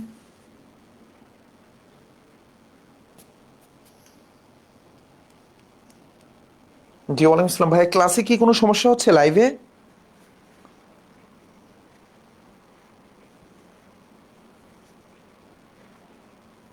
ভাইয়া লাইভ চলতেছে বুঝছেন, আপনারা ওইখানে মেবি প্রবলেম হচ্ছে, আমাদের এখানে সব ঠিকঠাক, এভরিথিং ওকে। ঠিক আছে জি। দেখো, ভূপৃষ্ঠের প্রায় 71 ভাগ হচ্ছে মহাসাগরে অবস্থিত। ভূপৃষ্ঠের 71 ভাগ কোথায় অবস্থিত? আচ্ছা, আমি আগের লাইফটাতে চলে গেছি। ভাইয়া রাজধানী মুদ্রা, কই কই কই, এই টপিকটা কি স্কিপ করব? অত বেশি টাইম দেওয়ার দরকার নাই। এই টপিক থেকে আহামরি কোনো ভার্সিটিতেই বড় প্রশ্ন হয় না, কিন্তু এই টপিক আমাদের প্রচুর স্পেস খায়। রাজধানী মুদ্রা আমাদের প্রচুর স্পেস খায় ব্রেনে। তথ্য অনেক বেশি, কিন্তু প্রশ্ন হলে হাইস্ট একটা হয়, নাও হয় না। আচ্ছা দেখো ভাইয়া, এখান থেকে একটু তথ্য দেখা যেতে পারে। ভূপৃষ্ঠের প্রায় 71% অংশ নিয়ে কি আছে? মহাসাগর বিস্তৃত। পৃথিবীতে মোট 5টি মহাসাগর রয়েছে। প্রশান্ত মহাসাগর, আটলান্টিক, ভারত, দক্ষিণ, এর নাম দরকার নাই, কোনটা কোথায় অবস্থিত, কোনটার বিশেষত্ব কি সেটা একটু আমরা দেখব। হ্যাঁ, পৃথিবীর সবচেয়ে বড় মহাসাগর, সেটার নাম হলো প্রশান্ত মহাসাগর। সবচেয়ে গভীরতম স্থানের নামটা একটু সবাই দেখে যাবা, সেটা হচ্ছে মারিয়ানা ট্রেঞ্চ। মারিয়ানা ট্রেঞ্চ কি প্রশান্ত মহাসাগরের সবচেয়ে গভীরতর স্তর। তাহলে প্রশান্ত মহাসাগরের সবচেয়ে গভীরতম স্থানের নাম কি? গভীর স্থানের নাম হচ্ছে মারিয়ানা ট্রেঞ্চ। আচ্ছা, পৃথিবীর গভীরতম স্থান এটি মারিয়ানা ট্রেঞ্চ। এরপর হচ্ছে গ্রেট ব্যারিয়ার রিফ। এটা হচ্ছে পৃথিবীর সবচেয়ে বড় বৃহত্তর প্রবাল প্রাচীর। হ্যাঁ, তাহলে পৃথিবীর সবচেয়ে বড় প্রবাল প্রাচীরের নাম কি? Great barrier reef. এটা হচ্ছে তোমার কোথায় অবস্থিত বলো তো? এই কোরাল সিটা হচ্ছে অস্ট্রেলিয়ার পাশে অবস্থিত। অস্ট্রেলিয়ার পাশে অবস্থিত। তাহলে এখান থেকে 3টা তথ্য আমি তোমাকে দেখাইলাম। প্রশান্ত মহাসাগর হচ্ছে পৃথিবীর সবচেয়ে বড় মহাসাগর, এবং এই মহাসাগরের যে গভীর স্থান, সবচেয়ে গভীরতম স্থান। এবার তোমরা একটু আমাকে বলো যে বঙ্গোপসাগরের গভীরতর স্থানের নাম কি? বঙ্গোপসাগরের গভীরতম স্থানের নাম কি সবাই আমাকে জানাও।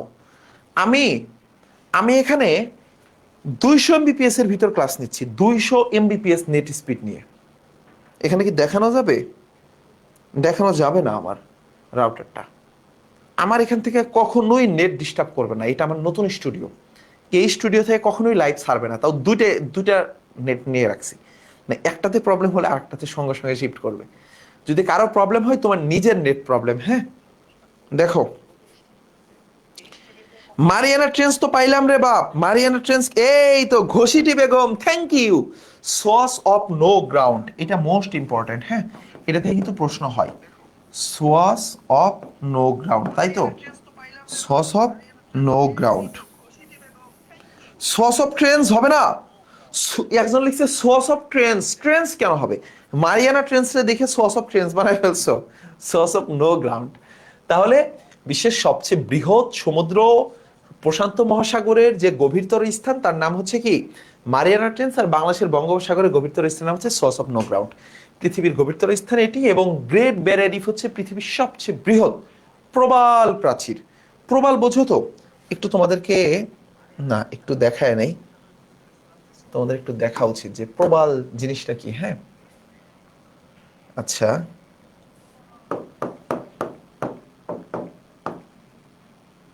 এই যে গ্রেট ব্যারিয়ার রিফ জিনিসটা কি দেখো তুমি, তোমরা মাঝে মাঝে ছবিতে দেখো না যে সমুদ্রের নিচে এই যে এইটা হচ্ছে প্রবাল প্রাচীর। হ্যাঁ, বাংলাদেশে একটা প্রবাল দ্বীপ আছে বা প্রবাল প্রাচীর আছে, সেই জায়গার নাম বলতে পারবা? সমুদ্রের নিচে মানে ভূপৃষ্ঠে মানে আমাদের এই উপরে, আমাদের ভূভাগের উপরে যেই পরিমাণে গাছ গাছালি উদ্ভিদ না আছে তার চেয়ে অনেক বেশি পরিমাণে উদ্ভিদ আছে সমুদ্রের নিচে। এটা কি তোমরা আগে জানতা? হুম, এই যে এগুলো হচ্ছে কি প্রবাল। বাংলাদেশে একটা প্রবাল দ্বীপ আছে এবং প্রবাল প্রাচীর আছে, সেই জায়গাটার নাম কি দেখি তোমরা কেউ পারো কিনা? এই যে এগুলো, এগুলো কিন্তু রিয়েল, এগুলো কিন্তু হাতে বানানো বা আর্ট করা কোনো বিষয় না, এগুলো কিন্তু ন্যাচারাল। এই যে এত রং বেরঙের গাছ, মনে হয় যে এটা জান্নাত, এটা কিন্তু বাস্তবে এক্সিস্ট করে। হ্যাঁ, এটা রিয়েলিটিতে এক্সিস্ট করে এবং এই জিনিসটা পৃথিবীতে আছে, বাস্তবেই আছে। কই আমরা ইয়েতে চলে যাই, বাংলাদেশে আছে, সেটা হচ্ছে সেন্ট মার্টিন দ্বীপে আছে। কোথায় আছে? সেন্ট মার্টিনে বাংলাদেশে প্রবাল দ্বীপ রয়েছে। আচ্ছা, এরপরে আসো, বাংলাদেশে সেন্ট মার্টিনে রয়েছে, বাংলাদেশে একমাত্র প্রবাল দ্বীপ কোথায়? সেন্ট মার্টিন, একমাত্র প্রবাল দ্বীপ হলো সেন্ট মার্টিন দ্বীপ। আচ্ছা আচ্ছা, আমি ক্লাস নিতেছি, তোমরা ক্লাসের মধ্যে কল দিয়ে ডিস্টার্ব করো কেন?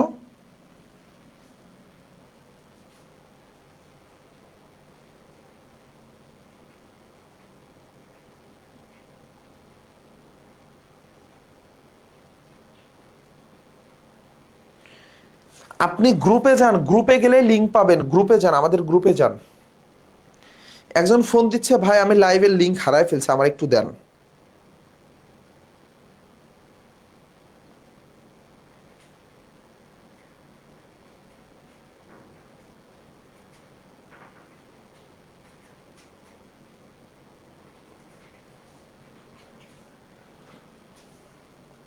এরপরে আসেন,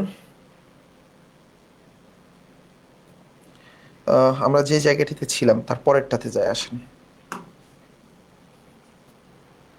আটলান্টিক মহাসাগর দেখেন, আটলান্টিক ওশান পৃথিবীর দ্বিতীয় বৃহত্তর মহাসাগর হচ্ছে কোনটা? আটলান্টিক মহাসাগর। এখান থেকে প্রশ্ন হবে না, ওকে, এটা লাগবে না।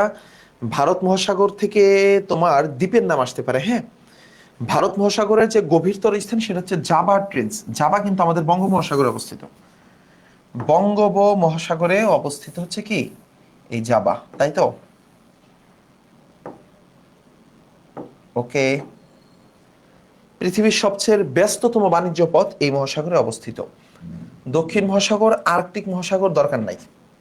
আয়তনে সবচেয়ে ছোট হচ্ছে আর্কটিক মহাসাগর, এটুকু জেনে রাখো, লাগবে না এটা ভাই।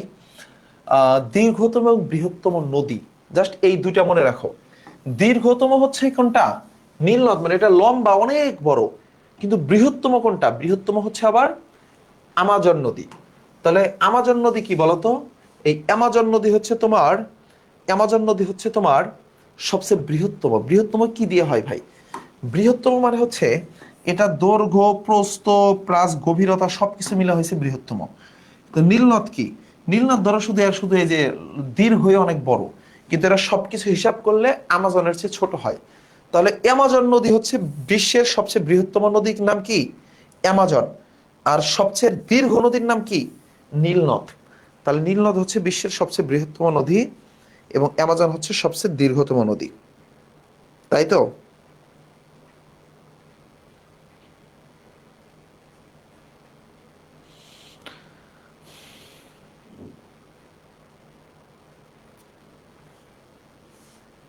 আচ্ছা, এরপরে আসেন, নীলনদ হচ্ছে কি দৈর্ঘ্য। আচ্ছা ওকে, আফ্রিকার ভিক্টোরিয়া হ্রদ থেকে আমরা পেলাম। প্রবাহিত দেশ হচ্ছে কি Rwanda, Burundi, Uganda, Tanzania, Kenya, গণতান্ত্রিক কঙ্গো, ইত্যাদি ইত্যাদি। এগুলোর কিচ্ছু দরকার নাই, জাস্ট দেখো যে দীর্ঘতম বৃহত্তম শেষ। আমাজন নদী সম্পর্কে জেনে রাখো, আমাজন নদীটা কোথা দিয়ে প্রবাহিত হয়েছে? পতিত হয়েছে আটলান্টিক মহাসাগরে।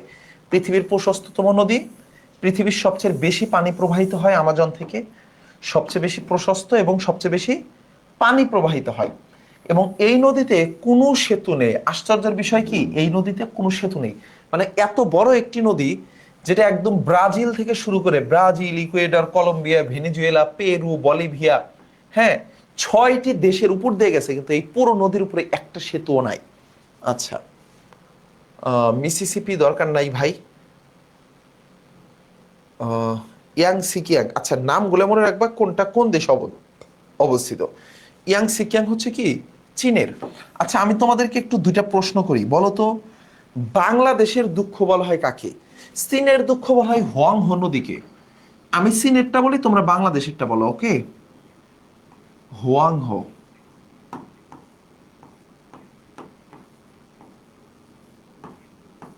হোয়াং হোকে কি বলা হয়? চীনের দুঃখ। বাংলাদেশের দুঃখ কোনটা বলো, একটা নদীর নাম। বাংলাদেশের দুঃখ কোন নদী দেখি, একটা নদীর নাম তোমরা পারো কিনা একটু সবাই জানাও। বাংলাদেশের দুঃখ কোন নদী?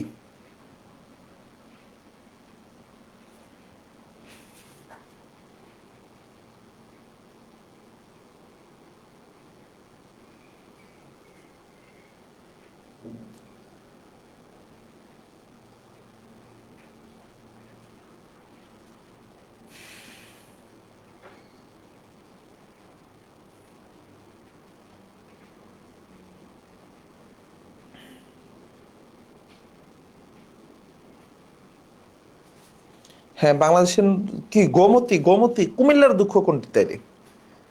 কুমিল্লার দুঃখ কোনটি, বাংলাদেশের দুঃখ কোনটি বলো?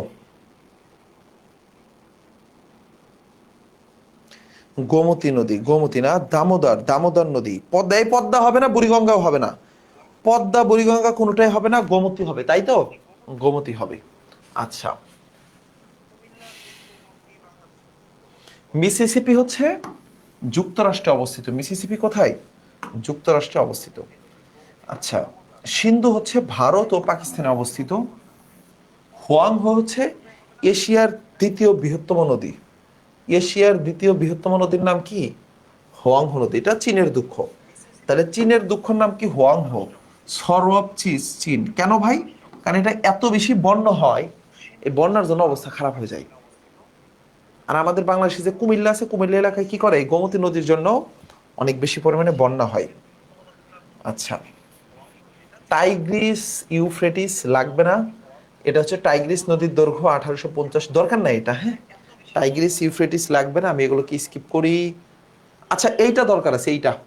ইউরোপের দীর্ঘতম নদীর নাম হচ্ছে ভলগা নদী। ইউরোপের দীর্ঘতম নদীর নাম ভলগা, জাস্ট এমনি একটু দেখে রাখো।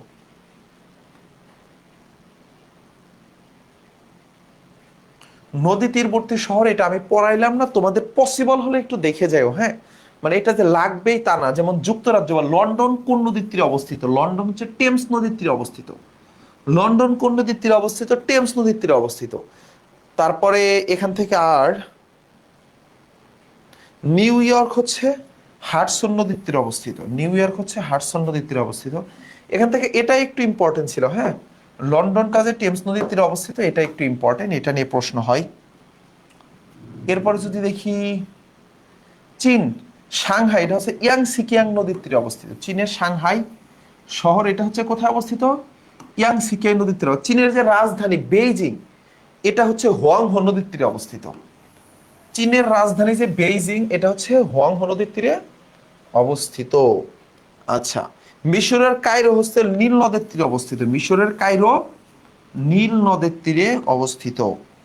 ভারতের দিল্লি হচ্ছে যমুনা নদীর তীরে অবস্থিত। দিল্লি কোন নদীর তীরে অবস্থিত? যমুনা নদীর তীরে অবস্থিত। আর বাংলাদেশের রাজধানী ঢাকা হচ্ছে বুড়িগঙ্গা নদীর তীরে অবস্থিত। প্যারিস হচ্ছে সিন নদীর তীরে অবস্থিত। এটা তোমার ইয়েতে পড়ছো তাই না? মনে আছে তোমাদের যে আমি নেকলেস পড়াইছিলাম, নেকলেস, সেই নেকলেসের ভিতর ছিল সিন নদীর তীর দিয়ে যায়। আচ্ছা, এখান থেকে আর দরকার নাই ভাই, আমি এখানে স্কিপ করি। গ্র্যান্ড খাল। আচ্ছা, গ্র্যান্ড খাল কোথায় অবস্থিত? গ্র্যান্ড খাল হচ্ছে তোমার পৃথিবীর প্রাচীনতম এবং দীর্ঘতম কৃত্রিম খাল হচ্ছে গ্র্যান্ড খাল, যেটা কোথায় অবস্থিত? চীনে অবস্থিত। চীনে অবস্থিত হচ্ছে গ্র্যান্ড খাল। আচ্ছা, সুয়েজ খালটা মোস্ট ইম্পর্টেন্ট। সুয়েজ খাল কেন ইম্পর্টেন্ট? কারণ এটা হচ্ছে, এটা নিয়ে তোমার বহুত কিছু ঘটে গেছে ভাই আন্তর্জাতিক রাজনীতিতে যুক্তরাষ্ট্রের সাথে। সুয়েজ খালটা কোথায় অবস্থিত? এটা হচ্ছে মিশর এবং আফ্রিকায় অবস্থিত। আফ্রিকা এবং মিশর, এটা দিয়ে তোমার পৃথিবীর বড় বড় বাণিজ্যগুলোকে কি করে, নিয়ন্ত্রণ করা হয়। তাহলে সুয়েজ খাল মিশর অবস্থিত, জাস্ট এইটুকুই মনে রাখিও। পানামা খাল, এটা হচ্ছে পানামা নামক একটা দেশ আছে, যেটা মধ্য আমেরিকার একটি রাষ্ট্র, স্বাধীন দেশ, সেই জায়গায় অবস্থিত পানামা খাল। পানামা খাল যুক্ত করছে কারা, এইটুকু ইম্পর্টেন্ট, হ্যাঁ, আটলান্টিক মহাসাগর এবং প্রশান্ত মহাসাগরকে যুক্ত করছে পানামা। আটলান্টিক এবং প্রশান্তকে যুক্ত করছে পানামা, এই পেজ থেকে আর দরকার নাই। আচ্ছা, বিশ্বের প্রধান সমুদ্র বন্দর, এখান থেকে আমি যদি তোমার পড়াই, কোনটা পড়াবো বলো তো? বাংলাদেশের চট্টগ্রামটা পড়াবো।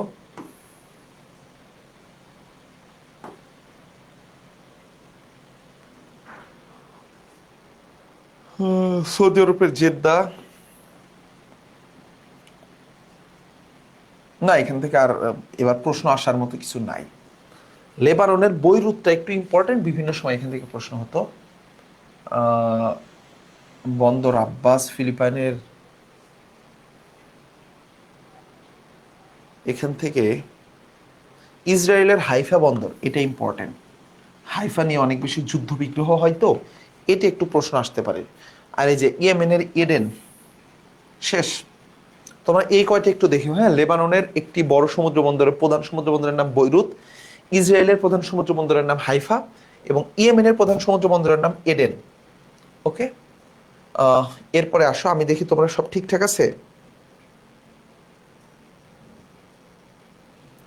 এ বাবা, তোমাদের আমি কতবার বললাম অ্যাডমিট কার্ড ছাড়বে বিকাল 4টায়, বিকাল 4টার আগে কেউ অ্যাডমিট কার্ড পাবা না, তারপরে তোমরা তাড়াহুড়া করো কেন?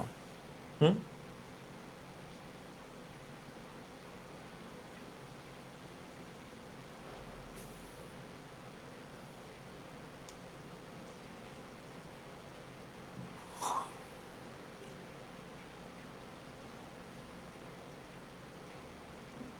এইটা ইম্পর্টেন্ট, হ্যাঁ। সমুদ্র নাই এমন দেশ কোনগুলো? এমন দেশ হচ্ছে আমাদের পাশাপাশি যে দেশগুলো আছে, নেপাল, ভুটান, আফগানিস্তান। নেপাল, ভুটান, আফগানিস্তান, এই দেশ কয়টা নাম একটু সবাই মনে রাখবা। তাহলে সমুদ্র নাই কোন দেশগুলোতে, হ্যাঁ, নেপাল, ভুটান, আফগানিস্তান, এই যে এখানে লিখে রাখছি দেখো, সমুদ্রহীন দেশ। পৃথিবীর আরো অনেক দেশই আছে, তবে দক্ষিণ এশিয়ার যে দেশগুলো আছে তার ভিতর 3টা দেশে সমুদ্র নাই। নেপালে সমুদ্র নাই, ভুটানে সমুদ্র নাই, আফগানিস্তানে সমুদ্র নেই। আচ্ছা, এরপরে আসো,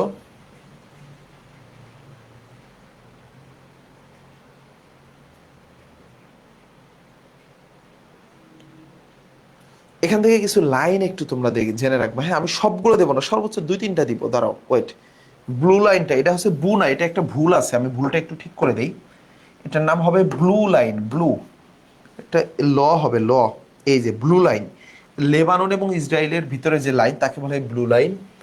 কার্জন লাইন হচ্ছে কোথায়? আচ্ছা, এটার দরকার নাই, পোল্যান্ড এর। উত্তর কোরিয়া, দক্ষিণ কোরিয়া হচ্ছে নর্দার্ন লিমিট লাইন, দরকার নাই। ম্যাকমোহন লাইনটা দরকার, লাইন অফ কন্ট্রোল দরকার, এরপরে লাইন অফ অ্যাকচুয়াল কন্ট্রোল, এই 3টাই দরকার। এই 3টা মোস্ট ইম্পর্টেন্ট, ওকে। ম্যাকমোহন লাইন হচ্ছে ভারত আর চীনের মাঝে যে সম্পর্ক, তাকে ম্যাকমোহন লাইন বলে। ভারত আর পাকিস্তানের মধ্যে যেটা লাইন, তাকে বলা হয় লাইন অফ কন্ট্রোল। আর ভারতের সাথে চীন ভারতের একটা লাইন আছে, তাকে বলা হয় কি, লাইন অফ অ্যাকচুয়াল কন্ট্রোল। এই লাইনটা কি? লাইনটা হচ্ছে ম্যাপ। লাইনটা কি ভাই? এই যে যেমন ধরো যে ভারতের সাথে বাংলাদেশের যে একটা সীমানা, হ্যাঁ, এই সীমানাটার নামই হচ্ছে লাইন। তাহলে বাংলাদেশ ভারতের লাইনকে কি লাইন বলা হয় বলো তো? বাংলাদেশ ভারতের যে সীমান্ত, এটাকে কি লাইন বলা হয়? যে ব্যক্তিটাই মানচিত্রটা অঙ্কন করছে তার নামেই সেই লাইনটা করা হয়েছে। তোমরা কেউ বলতে পারবা? ভারত বাংলাদেশের একটি লাইন আছে, সেই লাইনের একটা নাম আছে, এখানে আছে কিনা আমি দেখি। এই যে দেখছো, রেড ক্লিফ লাইন। কেন ভাই? কারণ রেড ক্লিফ হচ্ছে বাংলাদেশের মানচিত্র অঙ্কন করছে, red cliff, red cliff line. তাহলে ভাই এটা ভারত পাকিস্তানের হলো কেন? ইয়েস, কারণ বাংলাদেশ স্বাধীন হওয়ার আগে এটা ভারত, মানে এটা পাকিস্তান ছিল, এটার নাম ছিল পাকিস্তান। তখন পাকিস্তান ভারতের ভিতরে এই রেড ক্লিফ নামক একজন ব্যক্তি এই মানচিত্রটা অঙ্কন করছিল, মানে মানে এটা কি বলা হয়, সীমান্ত নির্ধারণ করছিল। তাই এই সীমান্তের এই লাইনের নাম হচ্ছে রেড ক্লিফ লাইন। কিন্তু পরবর্তীতে বাংলাদেশ স্বাধীন হয়ে যায়, তখন আগে ছিল ভারত পাকিস্তান, এখন হলো ভারত বাংলাদেশ। আচ্ছা, রেড ক্লিফ লাইন আর একটাও দরকার নাই। আচ্ছা আচ্ছা, এটা দরকার আছে। এটা গ্রিন লাইন এবং পার্পল লাইন, গ্রিন এবং পার্পল, গ্রিন পার্পল এবং ডুরান্ট, তিনটাই দরকার, তিনটাই। এখানে যে তিনটা লাইন আছে তিনটাই একটু দেখে নিবা। হ্যাঁ, ডুরান্ট লাইন কার কার ভাই? আফগানিস্তান পাকিস্তানের মাঝামাঝি যে লাইন তাকে বলা হয় ডুরান্ট লাইন। পার্পল লাইন হচ্ছে সিরিয়া এবং ইসরায়েলের লাইন। সিরিয়া এবং ইসরায়েলের মাঝামাঝি লাইনটাকে কি বলা হয়? সিরিয়া ইসরায়েল পাশাপাশি দেশ না, এদের মাঝে একটা মানচিত্র আছে না, এই লাইনটির নাম কি? Purple line. এবং গ্রিন লাইন হচ্ছে ইসরায়েল এবং এর প্রতিবেশী দেশগুলোর মধ্যে। এটা কি আসলে গ্রিন না ভয়ঙ্কর কিছু? আচ্ছা, এই যে এখানে একটু ব্যাখ্যা দিয়ে দিছি। হ্যাঁ, যে এই ব্যাখ্যাটা একটু পড়ার চেষ্টা করো। দেখো, ব্যাখ্যাটা হচ্ছে এখান থেকে শুরু। 1947 সালে sir Cyril Radcliffe Bharat, Pakistan এবং বাংলাদেশের সীমানা চিহ্নিত করেছিলেন। এই সীমারেখাগুলোকে র্যাডক্লিফ রেখা বলা হয়। তাহলে যখন ভারত ভাগ হয় 1947 সাল, 1947 সালের 14 আগস্ট যখন ভারত ভাগ হয়, এই যে ভাগটা হবে, এদের মানচিত্রটা কেমন হবে, এটা কে বানাইছিল বলতো? এটা যিনি তৈরি করছিলেন তার নাম হচ্ছে স্যার র্যাডক্লিফ, এই জন্য এটার নাম হচ্ছে র্যাডক্লিফ লাইন। এখান থেকে দাঁড়াও, ওয়েট ওয়েট ওয়েট, একটু কিছু প্রণালী আছে, প্রণালীগুলো খুব ইম্পর্টেন্ট। হ্যাঁ, এখানে যেই কয়টা আছে সব কয়টা ইম্পর্টেন্ট, প্রত্যেকটা ইম্পর্টেন্ট। আমি সবগুলো একটু তোমাদেরকে দেখাই দিচ্ছি, একটু মনোযোগ দিয়ে দেখার তৈরি করো। ঝামেলা তৈরি এই ভদ্রলোক ইচ্ছে করে করছে, আমরা যুদ্ধ করে মরবো আর তারা উন্নত করবে। ইয়েস। নেকলেস নাকি পরে নাই রে, বলে কি এই তোমরা 25 ব্যাচ না, 25 ব্যাচ না, 25 ব্যাচকে আমি যখন ফুল সিলেবাস পড়াইছি তখন কিন্তু নেকলেস পড়াইছিলাম, তোমাদের মনে আছে কি না? আসো, এইখানে সবগুলো লাইনে ইম্পর্টেন্ট, একটাও আমি বাদ দিব না। আগে অনেকগুলো বাদ দিছি, তোমরা মাঝে মাঝে ভাবো ভাইয়া শুধু বাদ দিয়ে যাই কেন? বাদ দেওয়াটাই স্মার্টনেস, এটা প্রত্যেকটা লাগবে। দেখো, বেরিং প্রণালী কোনটা? রাশিয়া এবং আমেরিকার মাঝে যেই লাইনটা আছে, যেই প্রণালীটা আছে সেটার নাম কি? বেরিং প্রণালী। রাশিয়া এবং আমেরিকা কিন্তু পাশাপাশি লাগানো। তোমাদেরকে যদি আমি ছোট্ট করে একটু, আমি প্রত্যেকটা প্রণালী একটু তোমাদের দিয়ে দেখাই। আচ্ছা,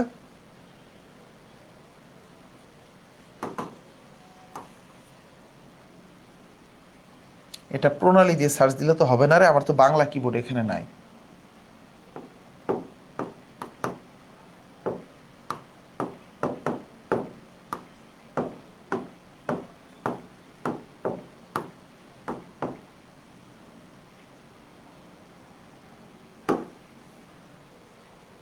এই যে বিশ্বের গুরুত্বপূর্ণ প্রণালী আছে, যাই হোক, আমি ম্যাপ পাই কিনা দাঁড়াও দেখি এখানে।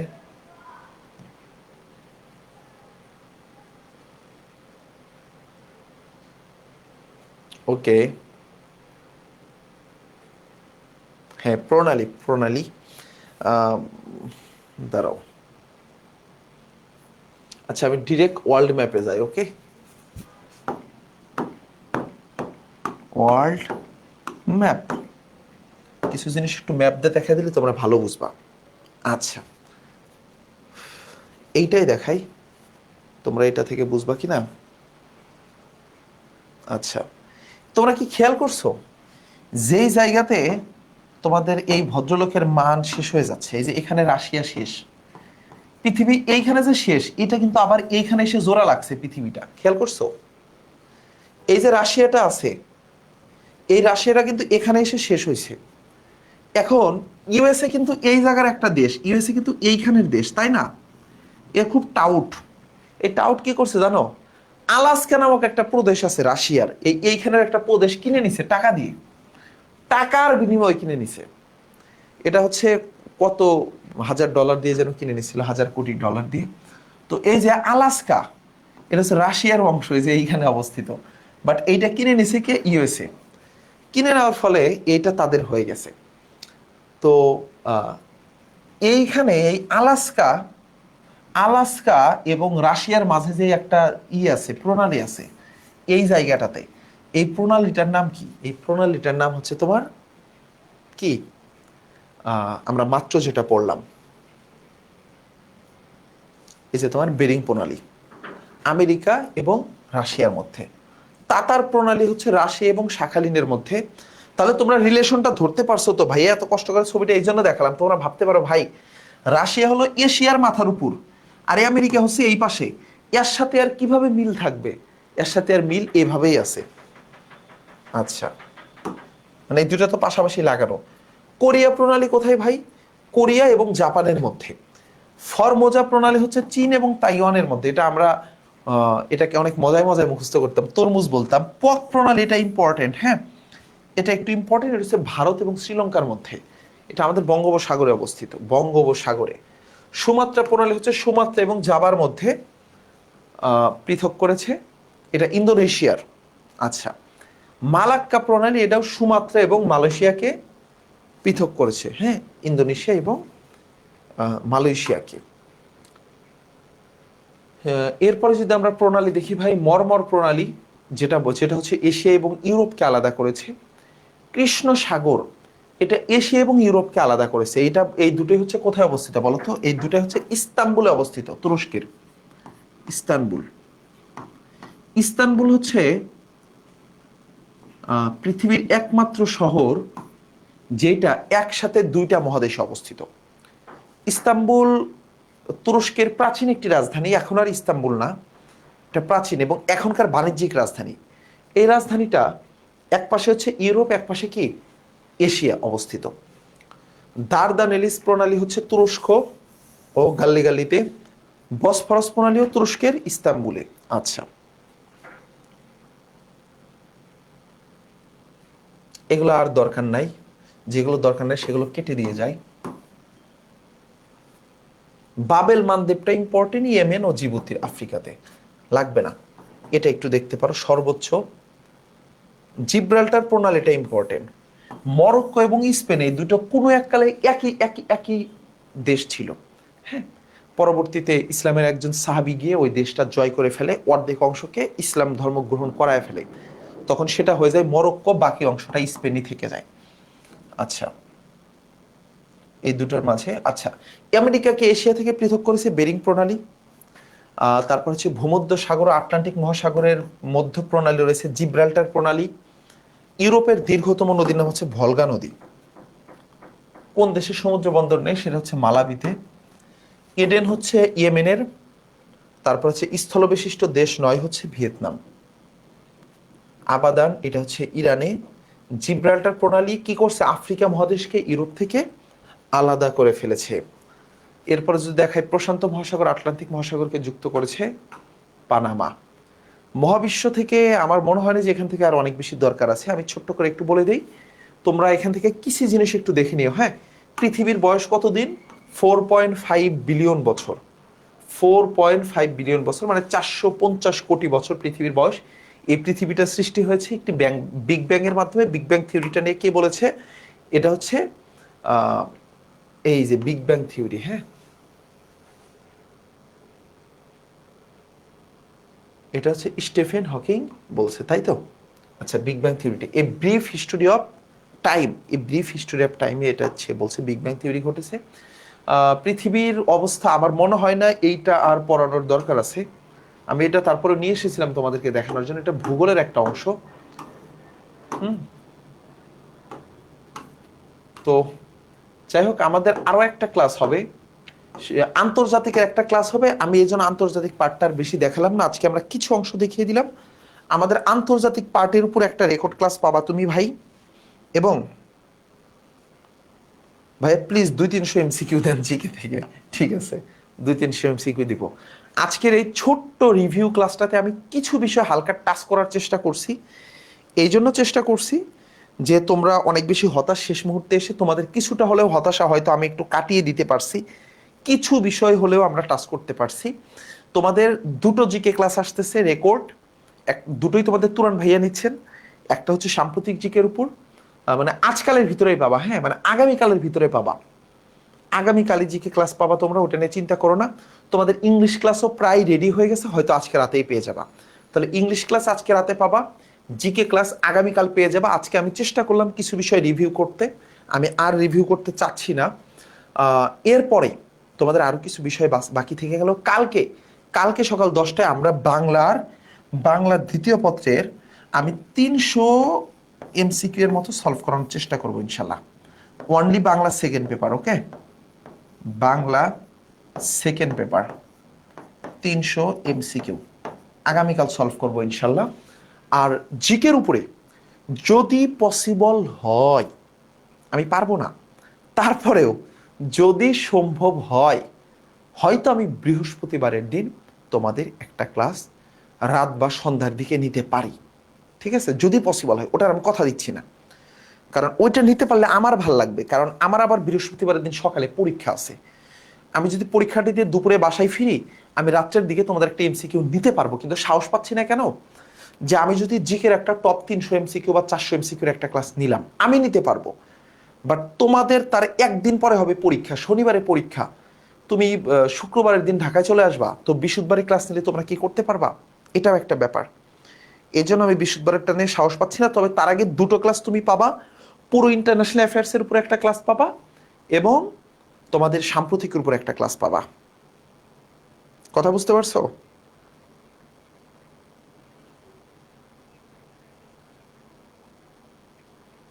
হ্যাঁ, আরাফাত, তোমরা ভাইয়া শুক্রবারে সলভ ক্লাস পাবা, মানে কমার্সের ক্লাসগুলো শুক্রবারে পাবা। হ্যাঁ, শুক্রবার শনিবার মানে শুক্রবারেই পাবা ইনশাল্লাহ। হ্যাঁ, বায়ুমণ্ডল স্তর থেকে প্রশ্ন আসে, আমি জানি বায়ুমণ্ডল স্তর থেকে প্রশ্ন আসে ভাইয়া, ওইটা নিয়ে আমরা তোমাদেরকে আরো যে দুটো ক্লাস হবে ওখানে সলভ করে দেওয়া হবে ইনশাল্লাহ। ঠিক আছে? না হলে তো ভাইয়া আছি।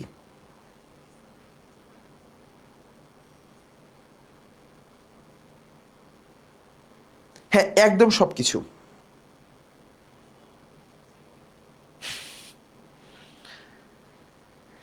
এমসিকিউ দিলে ক্লাস করতে ভালো লাগে, স্লাইড পড়তে ভালো লাগে না, আর মনেও থাকে না। ঠিক আছে, এমসিকিউ নেব ভাইয়া, নিলে আমাদের আচ্ছা ঠিক আছে, ওকে ওকে ওকে। তোমরা পারবা তো, তাই না? তাহলে আমি যদি বৃহস্পতিবার দিন রাতে একটা ক্লাস নেই, কারণ ভাই আমার সকালবেলা পরীক্ষা হবে বৃহস্পতিবারে। তোমরা তো ভার্সিটিতে ওঠো নাই, কয়েকদিন পরে উঠবা, বুঝবা। আমার এখন থার্ড ইয়ার ফাইনাল চলতেছে, তো আমার অলরেডি দুইটা ফাইনাল পরীক্ষা শেষ, আর দুইটা বাকি আছে। তো এই বৃহস্পতিবারের দিন একটা পরীক্ষা ভাই, আমি বিশাল প্যারায় আছি। তোমরা কি ভাবছো ভাইয়া নাচতেছে খুশিতে যে ক্লাসটা এন্ড করেই পড়তে বসবো? আমার ফ্রেন্ড আমার ফোন দিয়ে জ্বালায় মারতেছে যে তুই পড়তে বসতেছিস না কেন। তো ভাইয়া সমস্যা নাই। এই আরাফাত, তোমার কমেন্ট আমি দেখছি, তোমার কমেন্টও আমি দেখছি, সেটা নিয়ে আমি বললাম তো যে ইনশাল্লাহ তোমরা শুক্রবারের দিন সলভ ক্লাস পাবা, ওকে? হ্যাঁ, এইটার হোয়াটসঅ্যাপ গ্রুপে আমি এটার পিডিএফ দিয়ে দিব, এটার পিডিএফ আমি হোয়াটসঅ্যাপ গ্রুপে দিয়ে দিব, ওকে? ঠিক আছে, ভালো থাকো, আল্লাহ হাফেজ বলি। হ্যাঁ, ঠিক আছে তো ভাইয়া। হ্যাঁ, আমি দিয়ে দিব। ঠিক আছে, কালকে সকালে দেখা হচ্ছে, আগামীকাল সকাল 10টায় বাংলা সেকেন্ড পেপারের top 300 MCQ, only second paper, okay? আসসালামু আলাইকুম।